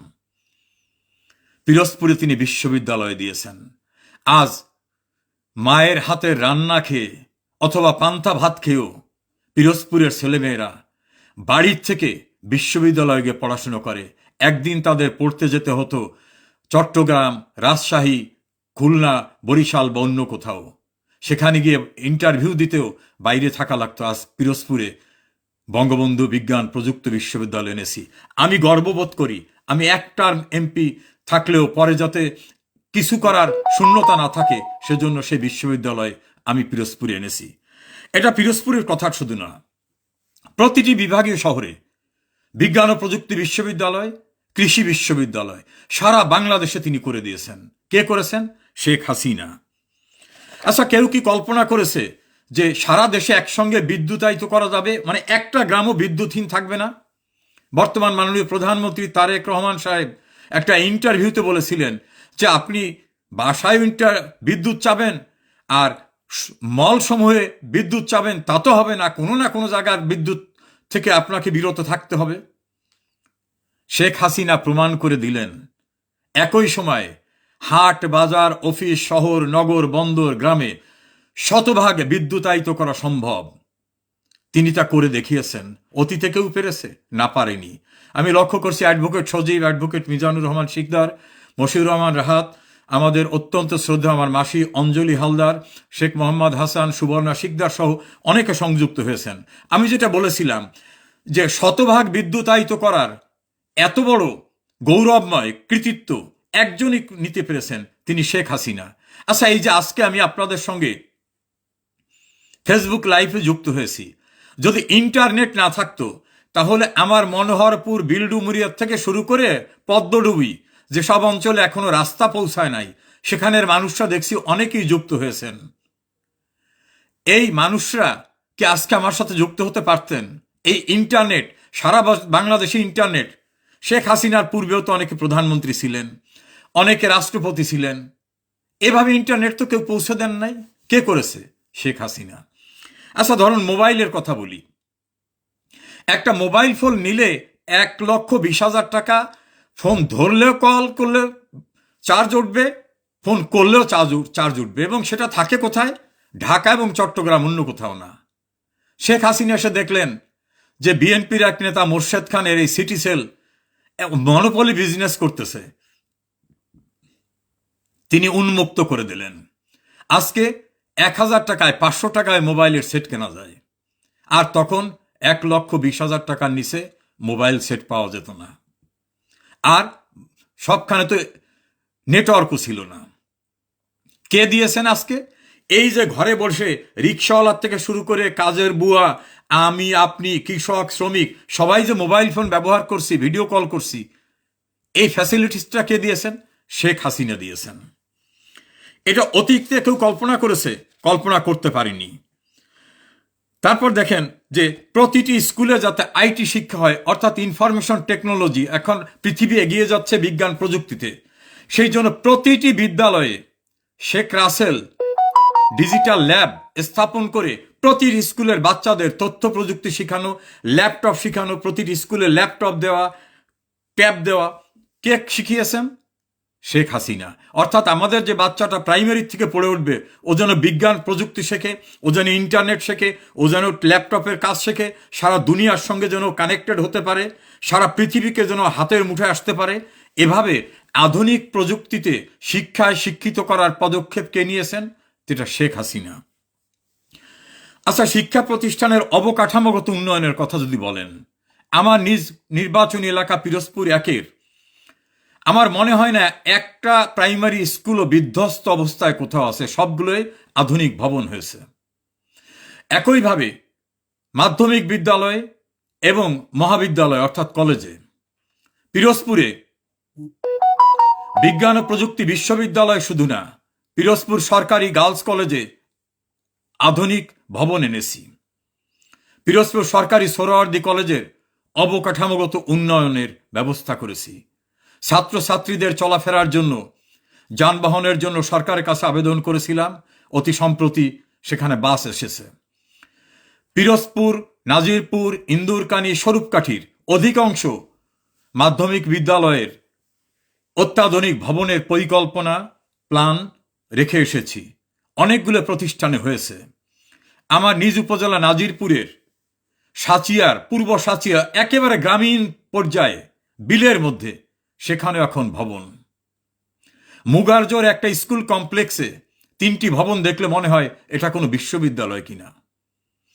আমার নিজ শিক্ষা প্রতিষ্ঠান নাজিরপুরের মাটিভাঙ্গা ইউনিয়নের বড়ইবুনিয়া মাধ্যমিক বিদ্যালয়, বড়ইবুনিয়া মাধ্যমিক বালিকা বিদ্যালয়, সরকারি প্রাথমিক বিদ্যালয়ের আধুনিক ভবন এখন আকাশ ছোঁয়া সুন্দর দৃষ্টিনন্দিত। একইভাবে কলেজ, স্কুল, মাদ্রাসা, মক্তব বিভিন্ন জায়গায়, যেটা সংক্ষিপ্ত সময়ে এত বিবরণ দেওয়া কঠিন হয়ে যাবে, অধিকাংশ জায়গায় সে ব্যবস্থাটা করেছি। এটা আমি করেছি তা নয়, আমি মাত্র মধ্যস্থতাকারী। সবই করেছেন শেখ হাসিনা, দিয়েছেন শেখ হাসিনা। ধরুন আমার পিরোজপুরে যে কয়টি কোর্ট এবং যে পরিমাণ মামলা, তাতে এখানে চিফ জুডিশিয়াল ম্যাজিস্ট্রেট ভবন আসে না। 8 তলা চিফ জুডিশিয়াল ম্যাজিস্ট্রেট ভবন। আমি তৎকালীন আইনমন্ত্রীকে বললাম, তিনি বললেন যে আপনি প্রধানমন্ত্রীর সঙ্গে কথা বলেন, আপনার জেলায় এত কোর্ট নাই যে এত বড় একটা ভবন পাবেন। আজ পিরোজপুরের চিফ জুডিশিয়াল ম্যাজিস্ট্রেট ভবন দেখলে প্রাণ জুড়িয়ে যায়। এটা আমি এনেছি বলবো, কিন্তু দিয়েছেন কে? দিয়েছেন শেখ হাসিনা। পিরোজপুরের সার্কিট হাউসটি অনেক পুরনো, সেখানে অত্যাধুনিক একটা সার্কিট হাউসের প্রয়োজন। সেই সার্কিট হাউসের সমস্ত পরিকল্পনা, প্ল্যান সব পাশ করে প্রায় 50 কোটি টাকা বরাদ্দ করে রেখে এসেছি। পিরোজপুরের মানুষ যাতে বিজ্ঞান প্রযুক্তির শিক্ষা নিতে পারে, এই জন্য Sheikh Kamal IT training centre এবং ইনকিউবেশন সেন্টার বরাদ্দ করে রেখে এসেছি, জায়গা অধিগ্রহণ হয়েছে। পিরোজপুরে স্থায়ীভাবে পাসপোর্ট অফিস ছিল না, কখনো বরিশালে, কখনো পিরোজপুরে, কখনো ভাড়া বাড়িতে। এটা আমার কাছে মনে হয়েছে এটা অনিবার্য হয়ে দরকার। পিরোজপুরে আজ বাইপাসে গিয়ে দেখবেন কি সুন্দর স্থায়ী পাসপোর্ট অফিস ভবন। আমি এনেছি, কিন্তু দিয়েছেন তো শেখ হাসিনা। পিরোজপুরে জেলখানা থেকে একটু সামনে গিয়ে বাম হাতে তাকিয়ে দেখবেন পিরোজপুর পলিটেকনিক ইনস্টিটিউটের উন্নয়ন কাজ চলছে। যেখানে খুলনায় পলিটেকনিক ইনস্টিটিউট আছে, বরিশালে আছে, সেখানে পিরোজপুরে আর একটা পলিটেকনিক ইনস্টিটিউট আসা স্বাভাবিক ছিল না। কিন্তু আমার মনে হয়েছে এই পিরোজপুরে আমাকে জনগণ ভোট দিয়েছে, আগামী টার্ম আমি এমপি নাও থাকতে পারি, যা আনা যায় তা আনতে হবে। যেখানে একটা বিজ্ঞান প্রযুক্তি বিশ্ববিদ্যালয় আছে, সেখানে আর একটা পলিটেকনিক ইনস্টিটিউট আনা কি স্বাভাবিক? অস্বাভাবিক ছিল। সেটা এনেছি, সেই পলিটেকনিক ইনস্টিটিউটের কাজ চলছে। এই অঞ্চলে পাট উৎপাদিত হয়, সেজন্য টেক্সটাইল টেকনোলজি ইনস্টিটিউট এনেছি। এই অঞ্চলে মৎস্য সম্পদ আছে, মাছের উপরে যারা ডিপ্লোমা নিতে পারে, এই জন্য পিরোজপুরের হুলারহাটের মরিচালে মৎস্য খামারের ভিতরে দেখবেন নতুন সাইনবোর্ড, মৎস্য ডিপ্লোমা ইনস্টিটিউট। এই ইনস্টিটিউট পিরোজপুরে এনেছি। কলাখালীর ব্রিজটি বন্ধ হয়ে যায় 2টি কারণে। যেহেতু বেকুটিয়ায় বড় ব্রিজ হয়েছে, কলাখালী তার একটা ব্রিজের প্রয়োজন নাই। দ্বিতীয়ত, ফান্ডের সংকুলন ছিল না। কারণ 2টি ব্রিজের মধ্যবর্তী জায়গার দূরত্ব যা হতে হয়, তাতে কলাখালীতে সেটা হয় না। আমার মনে হলো কলাখালীবাসীরা সরাসরি নদী পার হয়ে ওপারে যেতে গেলে তাদের যে সুবিধাটা হবে, বেকুটিয়া ঘুরে কেন যাবে? সেখানে প্রায় 20 কোটি টাকা অতিরিক্ত বরাদ্দ করে প্ল্যান রিভাইজ করিয়ে কলাখালীর ব্রিজ নতুন করে সূচনা করে দিয়ে আসছি, কাজ শুরু করে দিয়ে আসছি। বিদ্যুতের সমস্যা ছিল, বারবার বিদ্যুতের জন্য বাগেরহাটের দিক তাকিয়ে থাকতে হতো। আমি বিদ্যুৎ মন্ত্রণালয়ের মাননীয় প্রতিমন্ত্রী তৎকালীন নসরুল হামিদ বিপুকে দেখা করে বললাম যে এই অবস্থা কি করা যায়। তিনি যোগাযোগ করে বললেন যে আপনি একটা সাব গ্রিড স্টেশন নিতে পারেন। আমি সাব গ্রিড স্টেশনের আবেদন করার পরে বলল না, সেকেন্ড ফেজে হবে। আমাদের পিরোজপুরের গৌতম নারায়ণ রায় চৌধুরীকে পাঠালাম দপ্তরগুলিতে। তিনি এসে বললেন যে সেকেন্ড ফেজে গেলে 2026 সালের আগে আর প্রকল্প হবে না। আমি বিদ্যুৎ প্রতিমন্ত্রীর কাছে আবার নিজে ছুটে গেলাম, তাকে বললাম যে ফার্স্ট গ্রুপেই দিতে হবে। তিনি বললেন না, ফার্স্ট গ্রুপ পাশ হয়ে গেছে। আমি নাসড়বান্দার মতো ধরার পরে তিনি ফার্স্ট গ্রুপে পিরোজপুরকে অন্তর্ভুক্ত করলেন। পিরোজপুর নাজিরপুর রোডে জ্ঞানসার ঘাটের কাছে সেই বিদ্যুতের সাব গ্রিড স্টেশনের জায়গা অধিগ্রহণ হয়েছে। যন্ত্রপাতি দেশে এসেছে, কাজের অগ্রগতি কতটা আমি ঠিক জানি না, হয়তো একটু সময় লাগলেও সেটা হয়ে যাবে। স্বরূপকাঠি উপজেলা ছাত্রলীগ, আমাদের নাজিরপুরে কৃষক লীগ নেতা সিদ্দিক ফকির, কৃষ্ণ বসু সহ বিভিন্ন পর্যায়ের অনেকে সংযুক্ত হয়েছেন। আমাদের পিরোজপুর সদরে, পিরোজপুরের সাধনার পুল থেকে হুলারহাট পর্যন্ত যাওয়ার রাস্তায় 5টি ব্রিজ ছিল, কালভার্ট ছিল, ব্রিজ না কালভার্ট, এত সংকুচিত যে একটা বাস গেলে আরটা যেতে পারতো না। তো এই রাস্তাটাকে উন্নয়ন প্রকল্পে নেওয়ার জন্য পদক্ষেপ নিলাম।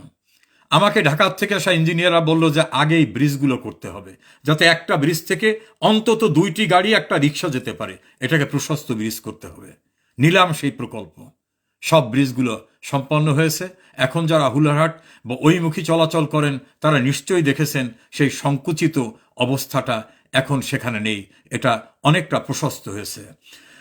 পিরোজপুর জেলায় মুক্তিযুদ্ধ জাদুঘর, গোটা বরিশাল বিভাগে 2টা, তার একটা পিরোজপুর জেলায় এনেছি, সেটা কাজ চলছে।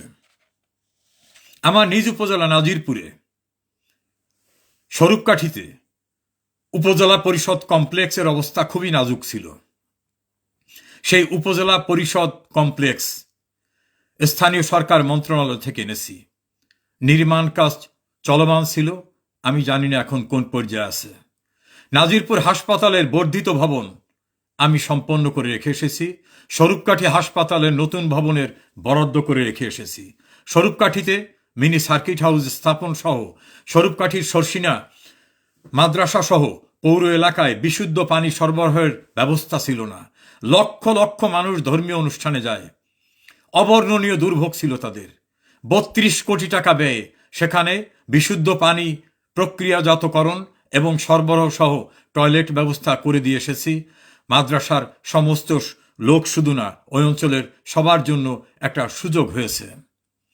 পিরোজপুর সদরে আরও অনেকগুলো ব্যাপক পরিকল্পনা, বিশেষ করে রাস্তাঘাটের যে বিপন্ন অবস্থা, অনেক রাস্তার নির্মাণ সম্পন্ন হয়েছে, অনেক রাস্তা ঠিকাদাররা কাজ শেষ করেননি, অনেক রাস্তায় নির্মাণাধীন অবস্থায় ঠিকাদার আত্মগোপনে থাকায় কাজ হয়নি। কিন্তু আমি নিয়ে এসেছিলাম, আমি প্রকল্প নিয়ে এসেছিলাম। পিরোজপুরের অবকাঠামো উন্নয়ন প্রকল্প নামে একটা বিশাল প্রকল্প এনেছিলাম, যাতে আমার পিরোজপুরের 7টি উপজেলার সর্বত্র গ্রামীণ জনপদের উন্নয়ন হয়। অনেক জায়গায় টেন্ডার হয়েছে, অনেক জায়গায় কাজ হয়ে গেছে, অনেক জায়গার কাজ হয়নি। অনেক জায়গায় ঠিকাদার কাজের টেন্ডার নেওয়ার পরে রাজনৈতিক পরিস্থিতির কারণে হোক অথবা ব্যক্তিগত কারণে হোক কাজ সম্পাদন করেন নাই। আমি তো এনেছি, আমি তো উন্নয়ন প্রকল্প এনেছি, আমি তো ঠিকাদার না, আমি কোনো কাজের ঠিকাদার ছিলাম না, কখনোই ঠিকাদার ছিলাম না। এবং ঠিকাদারির থেকে আমি আল্লাহকে হাজির নাজির জেনে বলতে পারি, আমি চ্যালেঞ্জ করে বলতে পারি, আমি কখনো ঠিকাদারির দ্বারা কোনো মুনাফা গ্রহণ করিনি, কোনো কমিশন খাইনি, কোনো পার্সেন্টেজ নেইনি। পিরোজপুরের কিছু কাজের বিল তুলে নেওয়া কাজ না করে এমন একটি অভিযোগের তদন্ত হলো।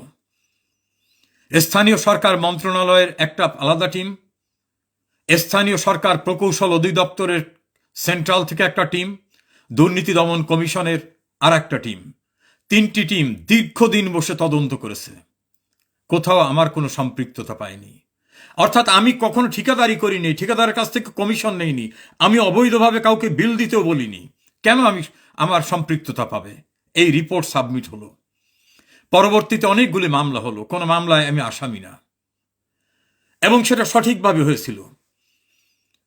সাম্প্রতিক সময়ে কয়েকজন গ্রেপ্তারকৃত আসামিকে রিমান্ডে নিয়ে টর্চার করে তাদেরকে বলা হয়েছে, তোমরা সবাই কোর্টে গিয়ে বলবা যে স্থানীয় মন্ত্রী মহোদয় চাপ দেওয়ার কারণে কাজ শেষ না হওয়া সত্ত্বেও আমরা বিল দিয়েছি।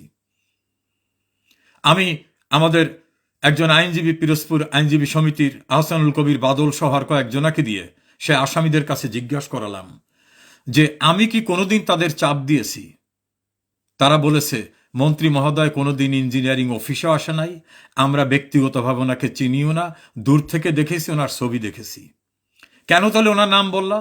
বলে আমাদের রিমান্ডে নিয়ে বলা হয়েছে ওনার নাম বলতে হবে, না হলে পিটিয়ে মেরে ফেলবে, না হয় ক্রস ফায়ারে দেবে, না হলে আমাদের ভোগান্তি হবে, আমরা ওনার নাম বলে আমাদের ঘাড়ে কোনো বোঝা আসবে না। এভাবে ম্যাজিস্ট্রেটের কাছে তাদেরকে দিয়ে আমার নাম বলিয়ে আমাকে কিভাবে এটায় জড়ানো যায়, এই পদক্ষেপ যারা নিয়েছে তারা কারা, তাদেরকে আমি চিনি। আমি পিরোজপুরের রাজনীতিতে বিতর্কিত যাতে হই, সেজন্য এ জাতীয় অনাকাঙ্ক্ষিত ঘটনা ঘটানো হয়েছে। আমি আল্লাহকে হাজির নাজির জেনে বলতে পারি, আমি কোনো টেন্ডার বাণিজ্য করিনি, আমি কোনোদিন নিয়োগ বাণিজ্য করিনি, কোনো চাকরিতে নিয়োগে টাকা খাইনি, কোনো টেন্ডারের কমিশন খাইনি, সরকারি অর্থ আত্মসাৎ করিনি, টিআর কাবিখার সুবিধা ভোগ করিনি। অন্য কোনোভাবে অনৈতিক উপায়ে কেউ বলতে পারবে না আমার নির্বাচন এলাকা পিরোজপুরের সাবেক স্বরূপকাঠি, বর্তমান পিরোজপুর, ইন্দুরকানী, নাজিরপুরের কেউ বলতে পারবেন না কারো কাছ থেকে আমি একটি অবৈধ টাকাও নিয়েছি বা কোনো টাকাও আমি তার নিয়েছি। সাইফুল ইসলাম শাওন কৌড়িখাড়া থেকে সোহাগদল প্রয়াত সুলতান মেম্বারের বাড়ি পর্যন্ত নদী ভাঙন জন্য একটা বাঁধ তৈরির প্রত্যাশা ছিল সবার, আমি সেটা করে দিয়ে এসেছি। প্রকল্প পাশ হয়েছিল, কাজটি সম্পন্ন হয়েছে। আমি আমার পিরোজপুরকে সাজাতে চেয়েছি শিক্ষা প্রতিষ্ঠান, সামাজিক প্রতিষ্ঠান, ধর্মীয় প্রতিষ্ঠান, রাস্তাঘাট, ব্রিজ, কালভার্ট সর্বত্র। একটা উদাহরণ হিসেবে বলি, মালিখালী ইউনিয়নের সাচিয়া বাজার থেকে দীর্ঘা চাঁদকাঠি বাজার পর্যন্ত সংযুক্ত করার জন্য একটি রাস্তা করতে হবে। আমাকে ইঞ্জিনিয়াররা বলেন এই রাস্তায় 8টি ব্রিজ না করলে এই রাস্তা করা যাবে না। ছোট্ট একটি রাস্তায় এত খাল নদী নালা যে 8টি ব্রিজ করতে হবে। সেই 8টি ব্রিজ সম্পন্ন করে রেখে এসেছি। ছোট্ট একটি রাস্তায় 8টি ব্রিজ কল্পনা করা যায়। দীর্ঘা বাজার থেকে দীর্ঘার অপর পাড়ের সঙ্গে ব্রিজ, কলার দোয়ানিয়া থেকে শুরু করে দীর্ঘা, মনোহরপুর, দেউলবাড়ি, দোবরা, শাখারিকাঠি, শেখমাঠিয়া, শ্রীরামকাঠি, মাটিভাঙ্গা সহ সর্বত্র বিপুল পরিমাণে উন্নয়ন প্রকল্প নিয়েছি। ওই যে আবার বলতে হয়, অনেক প্রকল্পের কাজ শেষ হয়েছে, অনেক প্রকল্পের কাজ ঠিকাদাররা করতে পারেনি অথবা চলে গেছে। আজকে যারা সংযুক্ত আছেন তাদের সবার উদ্দেশ্যে বলছি, আমি চিরদিন এমপি মন্ত্রী হওয়ার প্রত্যাশা করি না। আল্লাহ রব্বুল আলামিন যা বরাদ্দ রাখে আমি ভীষণভাবে সৃষ্টিকর্তার উপর বিশ্বাসী। যারা আছেন কেউ লিখতে পারবেন কারো কাছ থেকে জীবনে আমি একটা টাকা নিয়েছি, কেন অবৈধভাবে কোনো সুযোগ নিয়েছি, কাউকে কখনো কোনো অন্যায়ভাবে খারাপ আচরণ করেছি, কাউকে হয়রানি করেছি? আমি ক্যাবিনেট মিনিস্টার ছিলাম, উপমন্ত্রী প্রতিমন্ত্রী না, ফুল মিনিস্টার ছিলাম। আমি কি অতি সাধারণ মানুষের মতো আপনাদের সঙ্গে মিশিনি? আমি কি আপনাদের পাশে দাঁড়াইনি? আমার কাছে যেতে কখনো কি কোনো বাধার সম্মুখীন হতে হয়েছে? রাত 2টা 3টার সময় গেলেও কি আমি কাউকে দেখা করিনি এমন কোনো রেকর্ড আছে? এভাবে তো আমি আপনাদের সঙ্গে মিশেছিলাম। আমি আপনাদের আপনজন হিসাবে, ভাই হিসাবে, বন্ধু হিসাবে, স্বজন হিসাবে কাজ করার চেষ্টা করেছি। এই সবটা করার সুযোগ করে দিয়েছেন বঙ্গবন্ধু কন্যা শেখ হাসিনা। তিনি না চাইলে আমি মন্ত্রী হতাম না, এমপি হতাম না, এলাকার এত ডেভেলপমেন্ট করতে পারতাম না। শিকদার মল্লিক ইউনিয়নের একটা প্রতিষ্ঠিত মজুমদার পরিবার, তারা নিজেরা একটা কৃষি কলেজ করেছিল, দীর্ঘদিন সেই কৃষি কলেজের এমপি হয়নি। আমি তাদের সঙ্গে থেকেছি, কলেজটি এমপিও ভুক্ত হয়েছে। শিকদার মল্লিকের সেই অঞ্চলে বহুতল ভবন হয়েছে। আমার প্রাণ জুড়িয়ে যায় সেই সকল ভবনের চিত্র দেখলে। যখন দেখি সেই সকল ভবনের উদ্বোধনের স্টোনগুলোকে মুছে ফেলা হয়, ভেঙে দেওয়া হয়, তখন ভাবি আপনারা ভালো কিছু করতে না পারলেও যে করেছে তাকে মুছে দেওয়ার চেষ্টা করলেন। একটা ভবনের উদ্বোধনী ফলক মুছে দিলে কি সব মুছে ফেলা যায়? পিরোজপুরের বিজ্ঞান ও প্রযুক্তি বিশ্ববিদ্যালয়ে আমার নাম কোথাও লেখা লাগবে না। এই বিশ্ববিদ্যালয়টা আমি এনেছিলাম। যতদিন এই বিশ্ববিদ্যালয় থাকবে ততদিন মানুষের হৃদয় থেকে কি আমাকে মুছে ফেলতে পারবেন কেউ? দল আপনি যেটা করেন, বিএনপি করেন, জামাত, জাসদ, কমিউনিস্ট পার্টি, যে যেটাই করেন না কেন, এই সত্যকে কি অস্বীকার করতে পারবেন যে আমি পিরোজপুরে বিশ্ববিদ্যালয় এনেছি, আমি পিরোজপুরে পলিটেকনিক ইনস্টিটিউট এনেছি, আমি পিরোজপুরে ইনকিউবেশন এবং আইটি ইনস্টিটিউট এনেছি, পিরোজপুরে বিদ্যুতের সাব গ্রিড স্টেশন এনেছি, পিরোজপুরে মৎস্য ডিপ্লোমা ইনস্টিটিউট এনেছি, পিরোজপুরে সার্কিট হাউসের বরাদ্দ করে রেখে এসেছি, পিরোজপুর হাসপাতালের মুক্তিযোদ্ধাদের জন্য এবং ভিআইপি কেবিনের জন্য স্তর বৃদ্ধি করা এটা করেছি। কেউ কেউ অস্বীকার করতে পারবেন, পিরোজপুর হাসপাতালে সেন্ট্রাল অক্সিজেন সাপ্লাইয়ের ব্যবস্থা আমি করে দিয়েছি। কেউ কেউ অস্বীকার করতে পারবেন, পিরোজপুর হাসপাতালে আমি আইসিইউ সম্বলিত অ্যাম্বুলেন্স এনে দিয়েছি, ফায়ার ব্রিগেড পুলিশের জন্য ভ্যান এনে দিয়েছি, রাস্তাঘাটের জন্য পিরোজপুর অবকাঠামো উন্নয়ন প্রকল্প আমি এনে দিয়েছিলাম। কেউ অস্বীকার করতে পারবেন? নাম মুছে ফেলা যায়, হৃদয় থেকে না, বাইরের থেকে মুছে ফেলা যায়। আমি এমন সব অত্যন্ত অবহেলিত এলাকায় গেছি, সেখানে কার্পেটিং রাস্তা দেখে তারা রাস্তায় বাইরে থেকে বেরিয়ে এসে বলতো, এ কি সুন্দর রাস্তা। তারা কার্পেটিং রাস্তা কল্পনা করে নাই। মাটিভাঙ্গা থেকে সাঁচিয়া খেয়াঘাট পর্যন্ত যেতে যে কি দুর্দশা ছিল, সেখানে এখন চমৎকার কার্পেটিং রাস্তা। অনুরূপভাবে অনুন্নত ইন্দুরকানী উপজেলার প্রত্যন্ত অঞ্চল পর্যন্ত উন্নয়নের ছোঁয়া পৌঁছে দেওয়ার জন্য আমার পরিকল্পনা ছিল, কিন্তু মাত্র 6 মাসের মাথায় বিপর্যস্ত অবস্থার কারণে আমি দায়িত্ব পালন করতে পারিনি। ইনশাল্লাহ আপনারাও পিছিয়ে থাকবেন না। বাংলাদেশের কেউ কি অতীতে স্বপ্ন দেখেছে 1 জানুয়ারি সমস্ত বিদ্যালয়ে সমস্ত শিক্ষার্থীরা বইয়ের চমৎকার গন্ধ পাবে, নতুন বই পাবে বিনামূল্যে? কে দিয়েছে? শেখ হাসিনা দিয়েছে। মেয়েদের শিক্ষার জন্য কোনো বেতন ভাতা লাগবে না, কে দিয়েছে? শেখ হাসিনা দিয়েছে। সামাজিক নিরাপত্তা বেষ্টনীর জন্য 115টি প্রকল্পের মাধ্যমে বিধবা ভাতা, মুক্তিযোদ্ধা ভাতা, প্রতিবন্ধী ভাতা, অসহায় ভাতা, দুস্থদের ভাতা কে দিয়েছে? শেখ হাসিনা দিয়েছে। একটা লোকও বসবাসহীন থাকবে না, এই সুযোগ কে করে দিয়েছে বাংলাদেশে? একজন মানুষ গৃহহীন থাকবে না। যে মানুষটি পিরোজপুরে রাস্তায় ঘুমিয়ে থাকে, ডিসি অফিস, ইউনো অফিসের সিঁড়ির নিচে থাকে, পৌরসভার সিঁড়ির নিচে থাকে, উপজেলার পর্যায়ে থাকে, প্রত্যেকটা মানুষকে সরকারি টাকায় আধা পাকা বাড়ি এবং সেই বাড়ির দলিল করে দিয়ে মালিকানা সহ বিদ্যুতের লাইন, ডিপ টিউবওয়েল দেওয়া, এ কে দিয়েছে? শেখ হাসিনা দিয়েছে। সেই মানুষগুলো যখন বলে আমার এই বাড়ি শেখ হাসিনা দিয়েছে, আমি রাস্তায় ফুটপাতে থাকতাম, ওই মানুষদের দোয়া কেউ কি মুছিয়ে দিতে পারবেন? পারবেন না, কোনোদিন পারবেন না। ওই মানুষের হৃদয় থেকে যে ভালোবাসা, যে অসহায় ছাদের নিচে থাকতো, সেই মানুষ একটি পাকা ঘরে থাকে, সরকারি জায়গায়, মালিকানা সহ, কে দিয়েছে? শেখ হাসিনা দিয়েছে। আমি লক্ষ্য করছি আমাদের নাজিরপুর উপজেলা স্বেচ্ছাসেবক লীগের সভাপতি তুহিন হালদার তিমির এখানে আছে, নিশ্চয়ই তিনি সাক্ষ্য দেবেন। এক দীর্ঘা ইউনিয়নে একদিনে 8 থেকে 9টি রাস্তার কার্পেটিং কাজ শুরু করে দিয়ে এসেছিলাম। দীর্ঘার মানুষ জীবনে কল্পনা করেছে যে এমনভাবে অবহেলিত দীর্ঘায় এ জাতীয় কাজ হতে পারে? হ্যাঁ, সেটা আমি করেছি।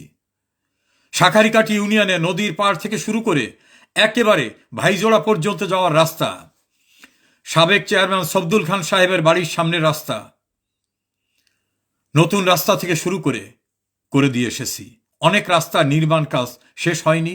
এর ভিতর রাজনৈতিক বিপর্যয়ের কারণে অনেক ঠিকাদার আত্মগোপনে চলে গেছে, সরে গেছে, মামলায় আসামি হয়েছে, ফলে সে সব কাজ করতে পারে নাই।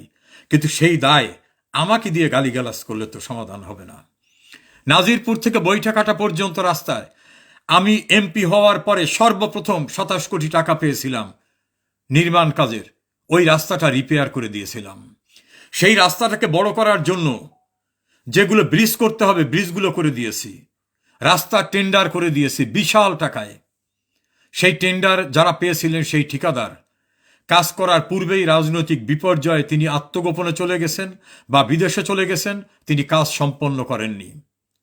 সেজন্য বৈঠাকাটা রাস্তা, শেখমাটিয়া রাস্তা বা অন্যান্য রাস্তার জন্য আমাকে অভিযুক্ত করা বা আমাকে গালিগালাজ করলে কি এটা ন্যায় বিচার করা হবে? আমি কি ঠিকাদার ছিলাম? আমার কাজ ছিল উন্নয়ন এনে দেওয়া, আমি উন্নয়ন এনে দিয়েছি। টাকা বরাদ্দ করিয়ে দেওয়ার কাজ ছিল, আমি টাকা বরাদ্দ করিয়ে দিয়েছি। রাস্তাঘাট, ব্রিজ, কালপাট, স্কুল, কলেজ, মন্দির, মসজিদ, কোথায় আমি উন্নয়ন প্রকল্প আনিনি আপনাদের জন্য? কোনো মানুষকে কি আমি জীবনে বলেছি যে এই বাবদ আমাকে কিছু দিতে হবে? আমাকে এক গ্লাস পানি খাওয়াতে হবে, তাও কি কাউকে কখনো বলেছি? কেউ বলতে পারেন? বলেন। শ্রীরামকাঠির মানুষ স্বরূপকাঠিতে যাওয়ার জন্য কি কঠিন সমস্যায় থাকতো? কেউ কল্পনা করেছে যে শ্রীরামকাঠি স্বরূপকাঠির সঙ্গে, অর্থাৎ ওপারের সঙ্গে একটা ফেরি পারাপারের ব্যবস্থা করা যায়? আমি করে দিয়েছি। স্বরূপকাঠি এবং ইন্দেরহাটের মানুষদের যন্ত্রচালিত নৌযানে চলাফেরা করতে হতো। সেই নৌযানে কখনো বৃষ্টি হলে চলতে পারত না। বয়স্ক গর্ভবতী মা, বৃদ্ধ চলাফেরা করতে পারত না। সেখানে আমি ফেরির সংযোগ করে দেইনি।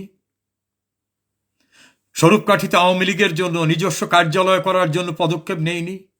স্বরূপকাঠিতে হিন্দু সম্প্রদায়ের জন্য তাদের একটা নিজস্ব কার্যালয় দরকার পূজা পরিষদের জন্য, সেজন্য একটা জায়গা বরাদ্দ আমি করিনি।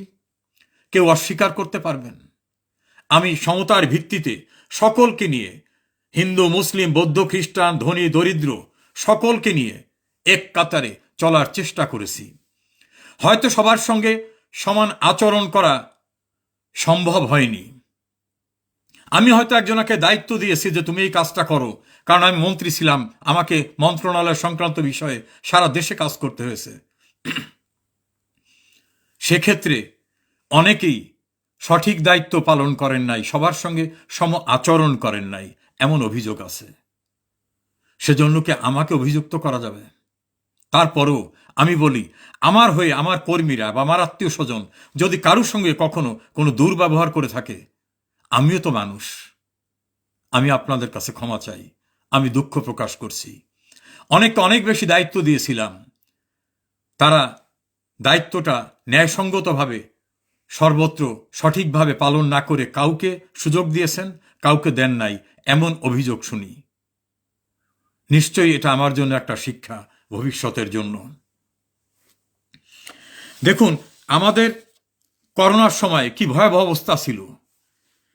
অনেক মন্ত্রী এমপিরা তার নির্বাচনী এলাকা যায়নি। আমি করোনায় প্রতি দুই সপ্তাহে একবার এলাকায় এসেছি এবং করোনাকালীন সময়ে মানুষের কাছে সরকারের সাহায্য পৌঁছে দিয়েছি। শিক্ষক, পুরোহিত, ইমাম, মুয়াজ্জেম, মধ্যবিত্ত সকলের কাছে সাহায্য পৌঁছে দিয়েছি। তৎকালীন জেলা প্রশাসক আবু আলী মোহাম্মদ সাজ্জাদ হোসেন এবং পুলিশ সুপার হায়াতুল ইসলাম খান বলছিলেন, স্যার, আমাদের উপর কি আপনি আস্থা রাখতে পারেন না? আমরা তো সব করছি, আপনাকে কেন এত বড় ঝুঁকি নিয়ে আসতে হবে? মন্ত্রীরা ডোর টু ডোর যাচ্ছেন, আপনি এভাবে তো কেউ যায় না, আপনি কেন করছেন? তারা দুজনই এখনো বেঁচে আছেন, চাকরিতে আছেন, খোঁজ নিয়ে দেখবেন। আমি বলছিলাম, এই অঞ্চলের মানুষ যে ভালোবাসা আমাকে দিয়েছে, তাদের সেবায় থেকে যদি আমি করোনা আক্রান্ত হয়ে যাই, আমি যদি মারাও যাই, আমার তৃপ্তি থাকবে তাদের সেবা করতে এসে আমার মৃত্যু হয়েছে। আমার সন্তানরা অনেক সময় এই কঠিন পরিস্থিতিতে আমাকে বাইরে আসতে দিতে চাইতো না। আমার কাছে তাদের দাবির চেয়ে আমার এলাকার মানুষের পাশে দাঁড়ানো ছিল অনেক অনেক বেশি গুরুত্বপূর্ণ। আমি সেটা করার চেষ্টা করেছি। শুধু এখানে না, সর্বত্র। আমি শেখ হাসিনার একটি গুণের কথা না বললেই নয়। যখন করোনা আসে তখন পৃথিবীর কোনো দেশে করোনার ঔষধ আবিষ্কার হয়নি। করোনা রোগটা কি দেখা যাচ্ছে না, এটা তো বাতাসে ছিল, দৃশ্যমান কিছু না। তখন ক্যাবিনেট উনি বললেন 10,000 কোটি টাকা বরাদ্দ রাখতে হবে, করোনার ঔষধ কেউ তৈরি করলে আমরা আনবো। কেউ কেউ বলছে যে কেউ তো তৈরি করে নাই, কিভাবে আনবো? উনি বলছেন যারা গবেষণা করতেছে গবেষণাকারদের আমরা আগাম বুকিং দিয়ে দেব। ফলে পৃথিবীর অনেক দেশের চেয়ে আগে করোনার ঔষধ, করোনার ভ্যাকসিন বাংলাদেশে এসেছিল। সে কারণে মৃত্যুর হার অনেক কম ছিল সরকারের কেয়ারের কারণে। প্রতিটি গ্রামে, প্রতিটি অঞ্চলে করোনাকালীন সময়ে মানুষকে সাহায্য পৌঁছে দিয়েছেন। এই মহতি কাজটি যিনি করেছিলেন তিনি প্রধানমন্ত্রী শেখ হাসিনা। তার এই ঋণ কোনোদিন কেউ শোধ করতে পারবে না। কর্মহীন হয়ে পড়া মানুষগুলোকে কিভাবে তিনি পাশে দাঁড়িয়েছেন, এটা কল্পনাতীত। তিনি যা করেছেন কেউ করতে পারবে না। আচ্ছা, ছিটমহল শুনছেন আপনারা, দহগ্রাম অঙ্গরপোতা, ভারতের সঙ্গে বিরোধ, 67 বছরের বিরোধ, কেউ নিষ্পত্তি করতে পারে নাই। শেখ হাসিনা এসে ভারত সরকারের সঙ্গে বৈঠক করে বাংলাদেশের ন্যায্য হিস্সা আদায় করে এই যারা নোম্যান্স ল্যান্ডে বসবাস করতেন, যে তারা না বাংলাদেশি না ভারতীয়, সেই মানুষের 67 বছরের দুর্দশা দূর করেছেন। এই কাজকে অন্য কেউ করতে পেরেছে? না, পারে নাই। সেটা শেখ হাসিনা পেরেছে। বঙ্গোপসাগরে আমাদের অধিকার নিয়ে বিভিন্ন বিপত্তি উঠত, আন্তর্জাতিক আদালতে লড়াই করার মধ্য থেকে বেস্ট ডিপ্লোমেসি দিয়ে শেখ হাসিনা বঙ্গোপসাগরে আমাদের সার্বভৌমত্ব প্রতিষ্ঠিত করেছেন। বাংলাদেশের প্রায় সমমানের একটি রাষ্ট্র পরিমাণ জায়গা শেখ হাসিনা নেতৃত্বে আমরা পেয়েছি। কে করেছেন? শেখ হাসিনা। তার এই অবদান, তিনি চিরদিন বেঁচে থাকবেন না। এই অবদান কি কেউ অস্বীকার করতে পারবে? কি করেন নাই শেখ হাসিনা আমাদের জন্য? এই উন্নয়নের রোল মডেলের বাংলাদেশটা তিনি প্রতিষ্ঠিত করেছেন আমাদের জন্য, দেশের জন্য, জাতির জন্য। আমি সংক্ষেপে যদি বলি যে আমার পিরোজপুর জেলায় ইদানিং কেউ কেউ বলছেন পিরোজপুরের কোনো উন্নয়ন হয় নাই, কিছু হয় নাই, ইত্যাদি ইত্যাদি। ফেসবুকে কেউ কেউ লম্বা বক্তৃতা দিচ্ছেন, কেউ স্ট্যাটাস দিচ্ছেন। আমার সাইফুল ইসলাম শাওন উল্লেখ করছে কৌড়িখাড়ায় আধুনিক লঞ্চ টার্মিনাল। হ্যাঁ, সেটা করেছিলাম, আমি ধন্যবাদ জানাই শাওনকে। দেখেন, পিরোজপুরে বিজ্ঞান প্রযুক্তি বিশ্ববিদ্যালয় হয় না, কারণ গোপালগঞ্জে বিশ্ববিদ্যালয় আছে, খুলনা আছে, বরিশালে সেই বিশ্ববিদ্যালয় এনেছি এবং সেটা বাস্তবতা। অথচ দ্বীপ জেলা ভোলায় কিন্তু সরকারি বিশ্ববিদ্যালয় হয়নি, ঝালকাঠিতে সরকারি বিশ্ববিদ্যালয় হয়নি। সেখানে জাতীয় পর্যায়ে নেতৃবৃন্দ থাকা সত্ত্বেও আপনাদের একজন ক্ষুদ্র প্রতিনিধি হিসাবে আমি আপনাদের ওয়াদা করেছিলাম, সরকারি সোহরাওয়ার্দী কলেজের ছাত্রদের মাঝে আমি নির্বাচনী প্রতিশ্রুতি দিয়েছিলাম যে আমি নির্বাচিত হলে পিরোজপুরে বিশ্ববিদ্যালয় আনবো। আমি এনেছি।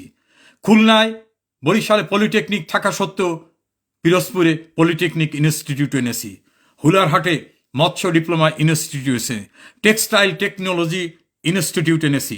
তথ্য প্রযুক্তি উন্নয়নের জন্য Sheikh Kamal IT training centre এবং ইনকিউবেশন সেন্টার এনেছি। কারিগরি প্রশিক্ষণ কেন্দ্র এনেছি। মেডিকেল কলেজ প্রতিষ্ঠার জন্য সরকারি যে শর্ট লিস্ট, সেই শর্ট লিস্টে পিরোজপুর জেলার নাম আছে। যে কেউ খোঁজ নিয়ে দেখতে পারেন স্বাস্থ্য মন্ত্রণালয়ে। পিরোজপুরে একটি আধুনিক অর্থনৈতিক অঞ্চল করার জন্য চালিচাখালী এলাকায় আমরা জায়গা প্রস্তাব করে মাননীয় প্রধানমন্ত্রীর কাছে আবেদন করি। তিনি প্রাথমিক বরাদ্দ দিয়ে রেখেছেন।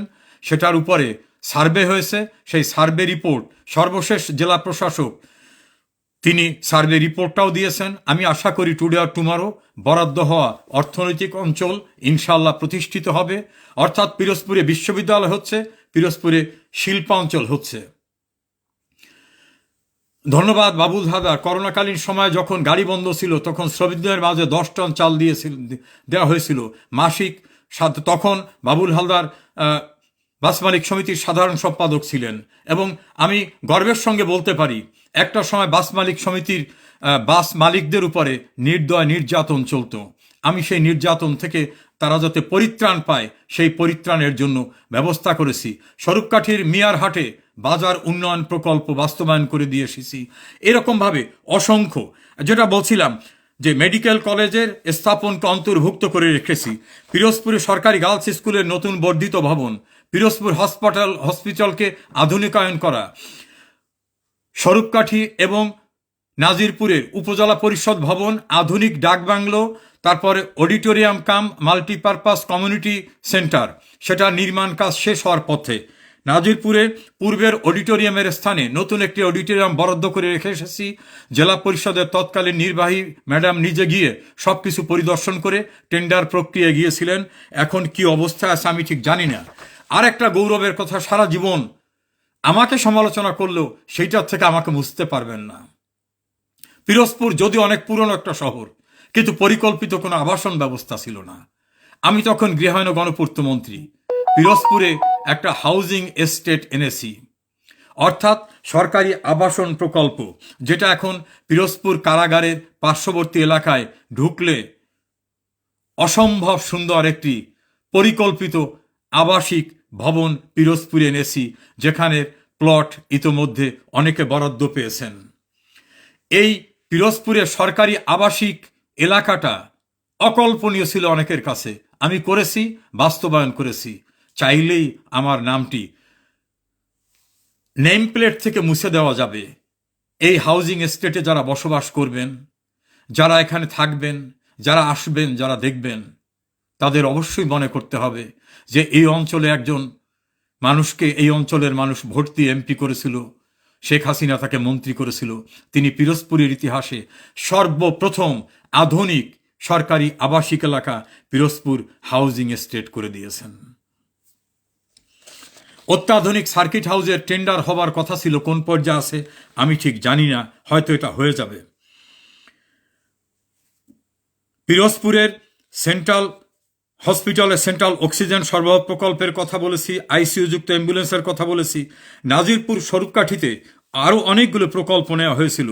সেই প্রকল্পগুলো বিদ্যুৎ উৎপাদন কেন্দ্র থেকে শুরু করে বিভিন্ন পর্যায়ে নিয়েছি। কেউ কেউ বলছেন যে ঠিকাদাররা তো অনেক কাজ করেন, টাকা নিয়ে চলে গেছে। আমি বিনয়ের সঙ্গে বলবো, আমি তো ঠিকাদার ছিলাম না। আমার কাজ ছিল এলাকার উন্নয়নের জন্য প্রকল্প আনা। সেই প্রকল্পের টেন্ডার করবে ইঞ্জিনিয়ারিং ডিপার্টমেন্ট। টেন্ডারে প্রতিযোগিতার ভিতর থেকে যারা কাজ পাবে তারা ঠিকাদার হিসাবে কাজ করবে। এই ঠিকাদাররা সঠিক কাজ করলো কিনা সেটা স্থানীয় জনপ্রতিনিধি, ইউনিয়ন পরিষদের চেয়ারম্যান, উপজেলা চেয়ারম্যান, ভাইস চেয়ারম্যান, পৌরসভার চেয়ারম্যান, মেয়র, অন্যান্যরা সবাই দেখভাল করবেন। জেলা পরিষদের চেয়ারম্যান, মেম্বার যারা আছেন দেখবেন। আমি তো ঠিকাদার ছিলাম না। কেউ যদি আমাকে গালিগালাজ করেন, অভিযুক্ত করেন, সেটা কি অন্যায় হয় না? আমার কাজ ছিল উন্নয়ন প্রকল্প আনা, আপনাদের উন্নয়ন আপনাদের দ্বারে পৌঁছে দেওয়া। আমি তো ঠিকাদার না, আমি তো নির্মাণ কাজ করে দিতে পারবো না। আমাকে কেন আপনারা অহেতুকভাবে অভিযুক্ত করবেন? কেউ কেউ রাজনৈতিক উদ্দেশ্যে অথবা গ্রুপিংয়ের উদ্দেশ্যে নানা কথা বলেন। আচ্ছা বলুন তো, পিরোজপুর নাজিরপুরের এই দীর্ঘ রাস্তায় নাজিরপুর বাস স্ট্যান্ডে একটা বাস দাঁড়ালে সেখানে একটা রিক্সা চলতে পারত না। অতীতেও তো অনেকে ছিলেন, কেন একটা বাস স্ট্যান্ড করেন নাই? আমি তো চৌঠই মহলে বাস স্ট্যান্ড করে দিয়েছি। এই বাস স্ট্যান্ডে এখন অনেক বাস দাঁড়াতে পারে, ঢাকায় আসা যাওয়া বাস, স্থানীয় বাস দাঁড়াতে পারে। কি করিনি আমি আপনাদের জন্য? আমি চেষ্টা করেছি। আমি গর্ব করে বলতে পারি 40 দিনের কর্মসূচির কাজ, টিআর কাবিখা, উন্নয়নের কাজ, কেউ কোনোদিন আমাকে কোথাও কোনো সুযোগ দিতে, আলাদা সুযোগ দেওয়ার চেষ্টা করে পারেননি। স্বরূপকাঠির একজন অধ্যক্ষ একবার একটি স্কুলের নিয়োগের সংক্রান্ত বিষয়ে একজন প্রার্থীকে নিয়ে আমার কাছে গেছিলেন। বলছিলেন যে এই প্রার্থী আপনার কাজ করেছে, তাকে একটা স্কুলে হেডমাস্টার পদে নিয়োগ দিতে হবে। তাই আমি বললাম সেখান থেকে ইন্টারভিউ হবে। তিনি বললেন যে না, আপনি প্রচলিত যে প্রথা সেখানে আপনাকে ওরা কিছু খরচপত্র দিবে। তিনি আমাকে আমার বলতে দ্বিধা নাই এইভাবে হাত দেখাচ্ছিলেন। তা আমি তাকে বললাম, তিনি মনে করছেন যে বোধহয় আমি ওটাই রাজি না। আমি বললাম না, আমাকে জীবনে কোনদিন কেউ টাকা দেওয়ার চেষ্টা করবেন না। ফ্রেশ ইন্টারভিউ হবে। খুবই ভালো ইন্টারভিউ হয়েছিল। স্বরূপকাঠির তৎকালীন ইওনো মোশাররফ হোসেন মিলু, তাকে অনুরোধ করেছিলাম আপনি ইন্টারভিউ বোর্ডে থাকবেন, নিরপেক্ষভাবে ইন্টারভিউ নেন, যে হবার তাকে দেবেন। ইন্টারভিউতে সেই লোকটি ফার্স্ট হয়েছিল এবং তার চাকরি হয়েছে, কিন্তু আমাকে টাকা দেওয়া লাগে নাই। আমি কোনো নিয়োগে, কোনো উন্নয়ন প্রকল্পে, কোনো কিছুতেই কখন অংশগ্রহণ করিনি। এবং আল্লাহ যদি আমাকে বাঁচিয়ে রাখে, আমি আপনাদের একজন খেদমতগার হিসাবে, সেবক হিসাবে আপনাদের সঙ্গে থাকব। আমি কখনো জুলুম করে কাউকে মামলায় আসামি করাইনি। রাজনৈতিক নানা পলিসির কারণে অনেকে মামলার আসামি হয়েছেন, হয়রানির শিকার হয়েছেন। সেজন্য আমি আন্তরিকভাবে দুঃখিত। আমি ব্যক্তিগতভাবে কাউকে আসামি করা, হয়রানি করার পক্ষে না। এমনকি যারা আমার তীব্র রাজনৈতিক প্রতিপক্ষ, আমি যখন আইন পেশায় এমপি মন্ত্রী হইনি, তখনও তারা গেলে আমি তাদের আমার সাহায্যের হাত বাড়িয়ে দিয়েছি। আমি নাম বলে কাউকে ছোট করব না, যদিও তারাই অনেকে আমার বাড়িঘর লুট করেছেন, আমার বাড়িতে বারবার আগুন দিয়েছেন। তাদেরকে অনুরোধ করার পরেও, তাদের নেতাদের বলার পরেও তারা এই কাজটি করেছেন। কেউ কেউ বলে যে ওদের গলার ভিতর হাত দিলে এখনো আপনার সাহায্য পাওয়া যাবে। তারা আপনার বাড়ি লুট করে নিয়েছে, ট্রাক ভর্তি করে মালামাল নিয়েছে। আপনার বাড়ি, আপনার ভাইয়ের বাড়ি লুটপাট করে তাদের বাড়িতে আপনার মালামাল ঢাকায় নিয়ে বিক্রি করছে, বিভিন্ন জায়গায় বিক্রি করছে।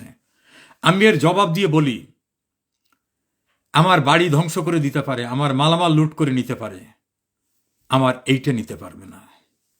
আল্লাহ রব্বুল আলামিন আমাকে যে তৌফিক দিয়েছে, তিনি না চাইলে আমি কিছুই থাকবো না, তিনি চাইলে আমি সব কিছুতেই থাকব।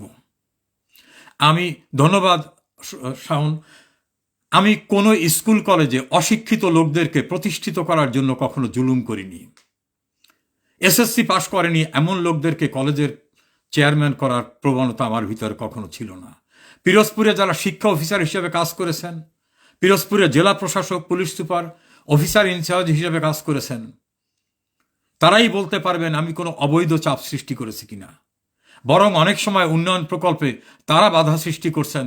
নাজিরপুর সদরের মডেল প্রাইমারি স্কুলের নির্মাণ কাজ সর্বশেষ যিনি জেলা প্রশাসক ছিলেন, তিনি জানি না কেন নির্দয় হলেন, সেই কাজটা স্বাভাবিকভাবে তিনি করতে দেন নাই। অথচ পিরোজপুর সদরে একটি মডেল স্কুলের প্রশস্ত এলাকা দরকার, সেজন্য এলাকা নির্ধারণ করে বরাদ্দ এনেছিলাম, টেন্ডারও হয়েছিল।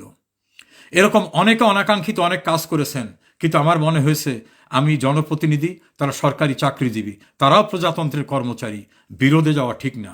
অনেকে বিরোধের সৃষ্টি করেছেন, দলের ভিতরে অনেকে আমাকে ভুল বুঝেছেন অথবা কোনো কারণ ছাড়াই আমাকে অভিযুক্ত করেছেন। তাদের উদ্দেশ্যে বলবো, আমি আপনাদের কারো শত্রু না। এখন আমাদের দুঃসময়, আসুন আমরা মিলেমিশে ঐক্যবদ্ধভাবে সামনের দিকে এগিয়ে যেতে চাই। মুক্তিযুদ্ধের চেতনার বাংলাদেশকে প্রতিষ্ঠিত করতে চাই। আমরা কেন বিরোধ করব? আমরা তো কেউ নেতা না, আমাদের নেতা একজন শেখ হাসিনা, আর আমরা সবাই কর্মী। আমি এমপি হয়েছি, মন্ত্রী হয়েছি, আমার পূর্বে আউল ভাই এমপি হয়েছেন, আগামীতে অন্যরা হবেন, বা ভবিষ্যতে কে হবেন কে জানি না, আমরা কে কখন হবেন। বরাদ্দ থাকলে অনেক কিছু হয়, না থাকলে কিছুই হয় না। পবিত্র কোরআনেও কিন্তু বারবার বলা হয়েছে, সম্মান দেবার মালিক আল্লাহ, বেইজ্জত করার মালিক অর্থাৎ সম্মান কেড়ে নেওয়ার মালিক আল্লাহ। আমি কিন্তু অনিয়ম দুর্নীতি করিনি। আমার বিরুদ্ধে যে সকল মামলা হয়েছে আমি চ্যালেঞ্জ করে বলতে পারি সম্পূর্ণ অসত্য। একটি মামলার উদাহরণ বলি, ঢাকা একটা দুর্নীতি দমন কমিশনের মামলা হয়েছে আমার বিরুদ্ধে এবং আমার স্ত্রীর বিরুদ্ধে। আপনাদের জানা উচিত সে মামলাটা কি। 2001 সাল থেকে 2021 সাল, কত বছর হয়? 20 বছর। এই 20 বছরে আমি ব্যাংকে 3.5 কোটি টাকা জমা দিয়েছি, আবার 3,45,00,000 টাকা, 40 লাখ টাকা উত্তোলন করেছি। এই 20 বছরে 3.5 কোটি টাকা ব্যাংকে ডিপোজিট করেছি, আবার উত্তোলন করেছি। এই লেনদেন নাকি খুবই সন্দেহজনক। আমার মতো লেভেলের একজন আইনজীবী, আমি আরো চ্যালেঞ্জ করে বলি, আমি এমপি হওয়ার আগের বছর 2018 সালে আমি আয়কর পরিশোধ করেছি। এখানে যারা আছেন নোট করে নিতে পারেন, 62,58,523 টাকা, অর্থাৎ 62.5 লাখ টাকার উপরে ইনকাম ট্যাক্স দিয়েছি। তখন আমি এমপিও না, মন্ত্রীও না। তে একজন লোক বছরে কত কোটি টাকা তার আইন পেশা থেকে ইনকাম করলে এত টাকা ইনকাম ট্যাক্স দিতে পারে? সেই মানুষটাকে দুর্নীতির মামলায় আসামি করা হয় যে আমি এত বছরে 3.5 কোটি টাকা জমা দিয়েছি, আবার তা তুলেও ফেলছি, ব্যাংকেও নাই। আমার ব্যাংকে আছে 20 লাখ টাকা, আমার বেতন এবং আইন পেশার সব মিলে। আমার মতো লেভেলের মানুষের ব্যাংকে 20 লাখ টাকা, এ নিয়ে দুর্নীতির মামলা হয়, আপনারাই বিচার করবেন। আমার স্ত্রীকে আসামি করা হয়ে বলা হয়েছে যে তার প্রায় 2 কোটি টাকার মতো সম্পদ আছে। কি সম্পদ? গ্রামে জমি জমা। আমাদের দাম্পত্য জীবন 45 বছরের।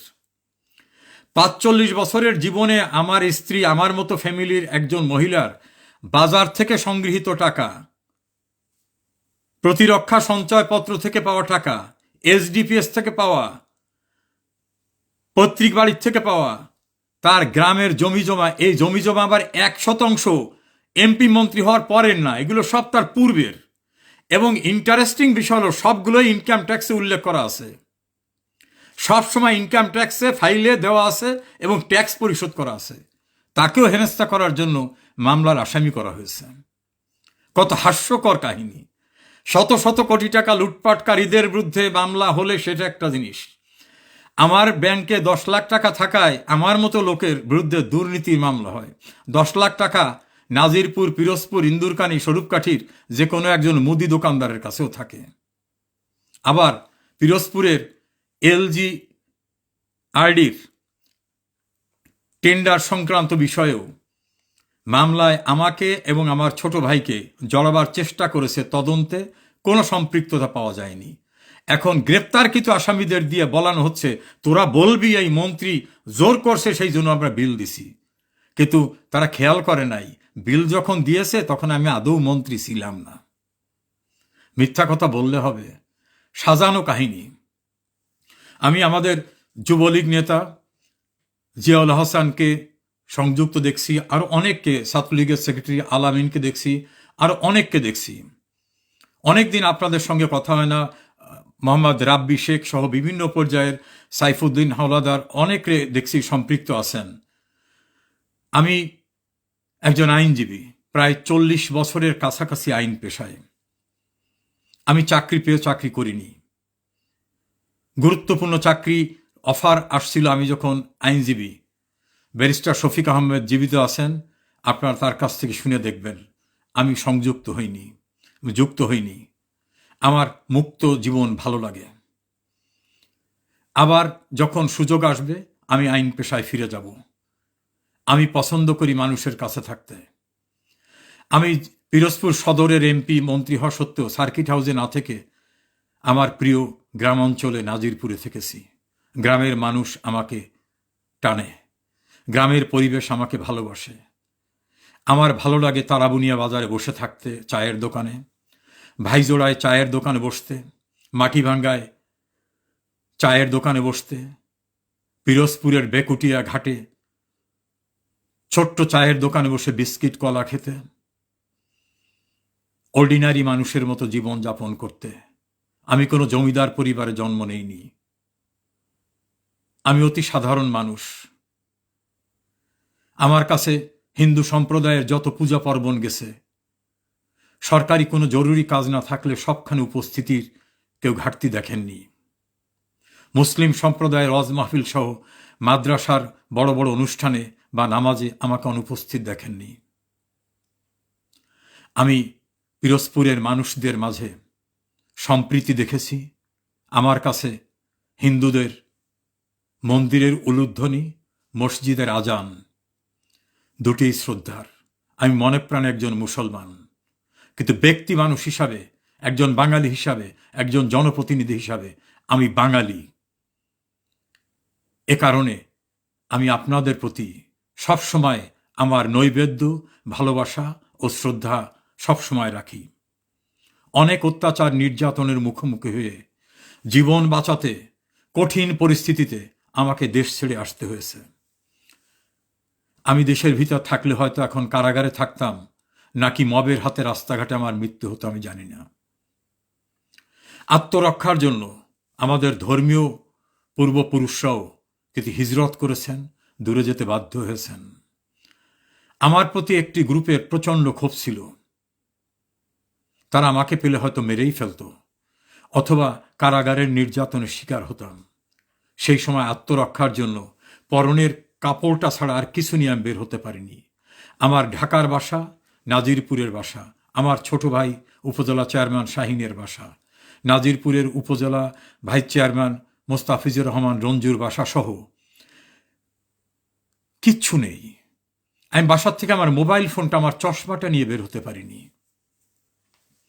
আমার সন্তানদের, আমার ছেলে মেয়েদের, পুত্রবধূর, আমার স্ত্রীর সারা জীবনের সঞ্চিত সম্পদ, মালামাল, আমাদের জমিজমার দলিলপত্র থেকে শুরু করে কিছুই নাই। এবং সেটা যেভাবে লুণ্ঠন করা হয়েছে, এটা 71 সালে হয় না। এই কারণে 71 সাল তো আমার চোখের সামনে ভাসে।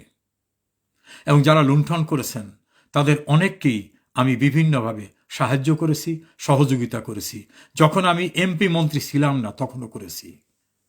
আমার বাড়িতে সিসিটিভি ক্যামেরা ছিল। সেই ক্যামেরার গোপনীয় যে সেটটা, সেটা পেয়েছি। কারা কারা কি কি করেছেন সব তথ্য আমার কাছে আছে। নেপথ্যে থেকে কারা করেছেন তাও আমি জানি। তাদের অনেককে আমি অনুরোধ করেছিলাম যে 5 আগস্ট যা ঘটেছে, নতুন করে 5 আগস্ট পড়িয়েছ, নতুন করে 6 ফেব্রুয়ারি যেন আবার ঝামেলা না হয়। তাদের নেতাদেরও বলেছিলাম, তারা আশ্বাস দিয়েছিল কিছুই হবে না। পিরোজপুরে এক নেতা আমাকে বলেছিল, আপনি ভালো মানুষ, কারোর প্রতি অত্যাচার করেননি, আপনি লুট করেন না, আপনি দুর্নীতিবাজ না, আপনার বাড়িতে দ্বিতীয়বার আর কিছু ঘটবে না। তারপরেও সন্ধ্যে 6টা থেকে সকাল 8টা পর্যন্ত ট্রাকের পর ট্রাকে করে সমস্ত কিছু লুটপাট করে নিয়ে গেছে। আমি লক্ষ্য করছি আমার এক সময়ের অত্যন্ত আপন মোহাম্মদ শামসুদ্দিন শামসু ভাই সংযুক্ত হয়েছেন। ধন্যবাদ আপনাকে। তা আমি আবারও বলবো, আমার সমস্ত মালামাল নিতে পারো, কিন্তু আমার নসিব, আমার ভাগ্য নিতে পারবে না। আমি ভীষণভাবে সৃষ্টিকর্তায় বিশ্বাস করি। পরম করুণাময় আল্লাহ রব্বুল আলামিন আমাকে যে শিক্ষা দিয়েছে, যে মেধা দিয়েছে, তা দিয়ে আমি চলতে পারবো যেখানে যাই। আমার 2টি ছেলে মেয়েকে আমি চাকরিতে যাইতে উদ্বুদ্ধ করিনি। আমার 2টি ছেলে মেয়ে ব্যারিস্টার হয়েছে। গ্রেটার বরিশাল ডিভিশনে আমার জানা মতে কোনো পরিবারের আপন 2 ভাই বোন ব্যারিস্টার রেকর্ড নেই। আমি নিজেও ব্যারিস্টার হয়েছি। একটি পরিবারে 3 জন ব্যারিস্টার, একটি পরিবারে 3 জন ব্যারিস্টার। আমি লক্ষ্য করছি আমাদের নেতা, অত্যন্ত গুরুত্বপূর্ণ মানুষ বশির আহমেদ সাহেব আমাদের সঙ্গে সংযুক্ত হয়েছেন। বশির ভাই, আপনাকে আন্তরিক ধন্যবাদ এবং কৃতজ্ঞতা। আমি অতি সাধারণভাবে আইনজীবীদের সঙ্গে মিশেছি, কোর্ট অঙ্গনে বিচারকদের সঙ্গে আমার শ্রদ্ধার জায়গাটা রেখেছি, ক্লায়েন্টদের সঙ্গে রেখেছি, আমার নির্বাচন এলাকার মানুষদের সঙ্গে রেখেছি, আমার দলের নেতাকর্মীদের সঙ্গে রেখেছি। যারা আমার দল করে না তাদের প্রতিও আমার শ্রদ্ধাবোধটাকে আমি অটুটভাবে রাখার চেষ্টা করেছি। আমি লক্ষ্য করেছি নুরুল হুদা আলম, তিনি সম্পৃক্ত হয়েছেন, আপনাকে ধন্যবাদ ভাই। সাইফুদ্দিন হাওলাদার, তিনি সংযুক্ত আছেন, আপনাকেও ধন্যবাদ। আসুন আমরা সম্মিলিতভাবে আমাদের ভেদাভেদ দূর করে দলের ভিতরে নেতাতে নেতাতে কোন্দল হওয়া অস্বাভাবিক না। একটা বড় দল, অনেক প্রতিযোগিতা থাকবে, কিন্তু শেখ হাসিনার দিক তাকিয়ে দলের দুঃসময়ের কথা মনে করে, বঙ্গবন্ধুকে যেভাবে অপমান করেছে সেটা মনে করে, বঙ্গবন্ধু ভবন যেভাবে গুড়িয়ে দিয়েছে সেটাকে মনে করে, যেভাবে মিথ্যা মামলায় হয়রানি এবং শেখ হাসিনাকে পরিকল্পিতভাবে সাজানো মামলায় মৃত্যুদণ্ড দেওয়া হয়েছে, কারাগারের অভ্যন্তরে আমির হোসেন আমু থেকে শুরু করে আমাদের যে সকল নেতৃবৃন্দ ভয়াবহ মানবতার জীবনযাপন করছেন, তাদের কথা বিবেচনা করে, বাংলাদেশে জঙ্গি উত্থানের কথা মাথায় রেখে, মুক্তিযুদ্ধের চেতনার বাংলাদেশকে প্রতিষ্ঠিত করার প্রত্যয় রেখে আমাদের আবার ঐক্যবদ্ধভাবে কাজ করতে হবে। ক্ষমতায় যাওয়াটাই মুখ্য কথা না। আমরা চাই আমাদের সাংবিধানিক অধিকার, আমাদের সংবিধানের 38 অনুচ্ছেদ অনুযায়ী আমি আমার মতামত প্রকাশ করব, আমার সংগঠন অর্থাৎ রাজনৈতিক সংগঠন করব। কোন সংগঠনের কার্যক্রমকে তারা নিষিদ্ধ করেছে? যে সংগঠনটা এই দেশকে স্বাধীনতা দিয়েছে, যে সংগঠনের নেতৃত্বে অনুষ্ঠিত মুক্তিযুদ্ধে বর্তমান প্রধানমন্ত্রীর পিতা জিয়াউর রহমান অংশ নিয়েছিলেন। বাঙালি জাতির যা কিছু গৌরবময় অর্জন, সব কিছু যে সংগঠনের নেতৃত্বে এসেছে, সেই সংগঠনকে সুদী, বিশ্ব বাটপার, দুর্নীতিবাজ এবং সেলফিশ ইউনুস ধ্বংস করে দিয়ে গেছে। তার সেই অবৈধ আদেশ প্রত্যাহার হবে, সেটাই আমরা প্রত্যাশা করি। প্রিয় ভাইয়েরা, বোনেরা, যারাই সম্পৃক্ত আছেন, আপনাদের সবার জন্য অনেক অনেক শুভকামনা। মোহাম্মদ আলী আজম, আরও অনেকেই যুক্ত হয়েছেন, আমি সবার নাম উচ্চারণ করতে পারছি না। আমি আপনাদের নুরুল হুদা আলম ভাই, আলহামদুলিল্লাহ, আল্লাহ যে অবস্থায় রেখেছেন শুকরিয়া আদায় করি। আসলে আমিও ভালো নেই, বাড়িঘর সব নিঃস্ব করে খালি হাতে বাড়ির থেকে বের হওয়ার পরে কি থাকা যায়? আত্মীয় স্বজনরা মামলায় আসামি, দলের নেতাকর্মীরা মামলায় আসামি, কে সাহায্য করবে? সাহায্য করার কেউ নাই। আর পৃথিবীতে বাংলাদেশের বাইরে আমার কোথাও কোনো সম্পদ, কোনো বাড়িঘর, কোথাও কিছু নাই। আমি আপনাদের ভালোবাসায় মুগ্ধ, আপনাদের ভালোবাসা প্রত্যাশা করি। আল্লাহ আমাদের সহায় হন। অনেকক্ষণ আপনাদের সঙ্গে কথা হলো। পিরোজপুরের নার্সিং ডিপ্লোমা ইনস্টিটিউটকে বিএসসি নার্সিং ডিপ্লোমা ইনস্টিটিউটে উন্নীত করার জন্য প্রকল্প রেখে এসেছি। আমার বিশ্বাস ইনশাল্লাহ এটা কার্যকর হয়ে যাবে। আর সামাজিক, রাজনৈতিক, অন্যান্য স্বেচ্ছাসেবী যে সকল সংগঠন বিভিন্নভাবে কর্মকাণ্ডের ভিতর সম্পৃক্ত ছিল, যেখানে আমি সহায়তার চেষ্টা করেছি, সেগুলো আশা করি কার্যকর হবে। যদি না হয়, অন্ধকার চিরস্থায়ী না। মনে রাখবেন, আলো একদিন উঠবেই। শেখ হাসিনার উন্নয়ন অন্ধকার থেকে আলোকবর্তিকা হাতে নিয়ে অপ্রতিরোধ্য গতিতে যেভাবে এগিয়ে গেছে, সেই উন্নয়নকে যদি অব্যাহত রাখতে হয়, আবারও শেখ হাসিনাকে বাংলাদেশের নেতৃত্বে আসতে হবে। সেই নেতৃত্বে একদিন আমরা সামনের দিকে এগিয়ে যাব। আমি লক্ষ্য করছি পিরোজপুর জেলা ছাত্রলীগের বিলুপ্ত কমিটির সাধারণ সম্পাদক ইফতেখার মাহমুদ সজল সহ আরও অনেকে সম্পৃক্ত হয়েছেন। আপনাদের সবার জন্য শুভকামনা। ইনশাল্লাহ আমি আশা করি যে সেদিন খুব দূরে না, যে আমরা দেশে ফিরে আসব। আমাদের বিরুদ্ধে যে সব মামলা আছে আইনগতভাবে মোকাবেলা করব। আমার আত্মবিশ্বাস আছে আমি কোনো মানুষ খুন করিনি, আমি কোনো উগ্রতার আশ্রয় নেইনি, আমি কোনো দুর্নীতি করিনি। মিথ্যা মামলা দিয়ে হয়রানি করে আমাদের শান্ত করা যাবে না। হায়াত মৃত্যু আল্লাহর হাতে। আমি কারু দ্বারা বেঁচে থাকার করুণা ভিক্ষার্থী না। এস এম জাকির হোসেনকে দেখছি তিনি সংযুক্ত হয়েছেন। আপনারা সবাই ভালো থাকবেন। আপনাদের কষ্ট আমি বুঝতে পারি, কিভাবে মানবতার জীবন যাপন করছেন। পালিয়ে থাকতে হচ্ছে, খেয়ে না খেয়ে থাকতে হচ্ছে, অনেকে রোজা রাখতে পারছেন না, মামলায় জেলখানা থাকতে হচ্ছে। অতি সম্প্রতি জেলখানা থেকে নাজিরপুর কলেজ ছাত্রলীগের সভাপতি শোভন এবং সেক্রেটারি পল্লব বের হয়ে আসছে। আমাদের শেখ মাটিয়া আওয়ামী লীগের নেতা রিন্টু এখনও কারাগারে। অনেকেই পিরোজপুর জেলখানায়, ইন্দুরকানী, পিরোজপুর সদর, নাজিরপুরের বিভিন্ন জায়গার অনেকে আছেন। আপনারা সবাই আইনের আশ্রয় নেন। আমার চেম্বার আপনাদের সাহায্য করতেছে, আমিও সাহায্য করব। বিদেশে থাকি, যেখানে থাকি, আমরা তো টেলিকমিউনিকেশনে আপনাদের সঙ্গে যুক্ত আছি। এই সুযোগটা তো শেখ হাসিনা আমাদের করে দিয়েছেন। ইনশাল্লাহ আমাদের বিজয় হবে। আমরা সামনের দিকে এগিয়ে যাব।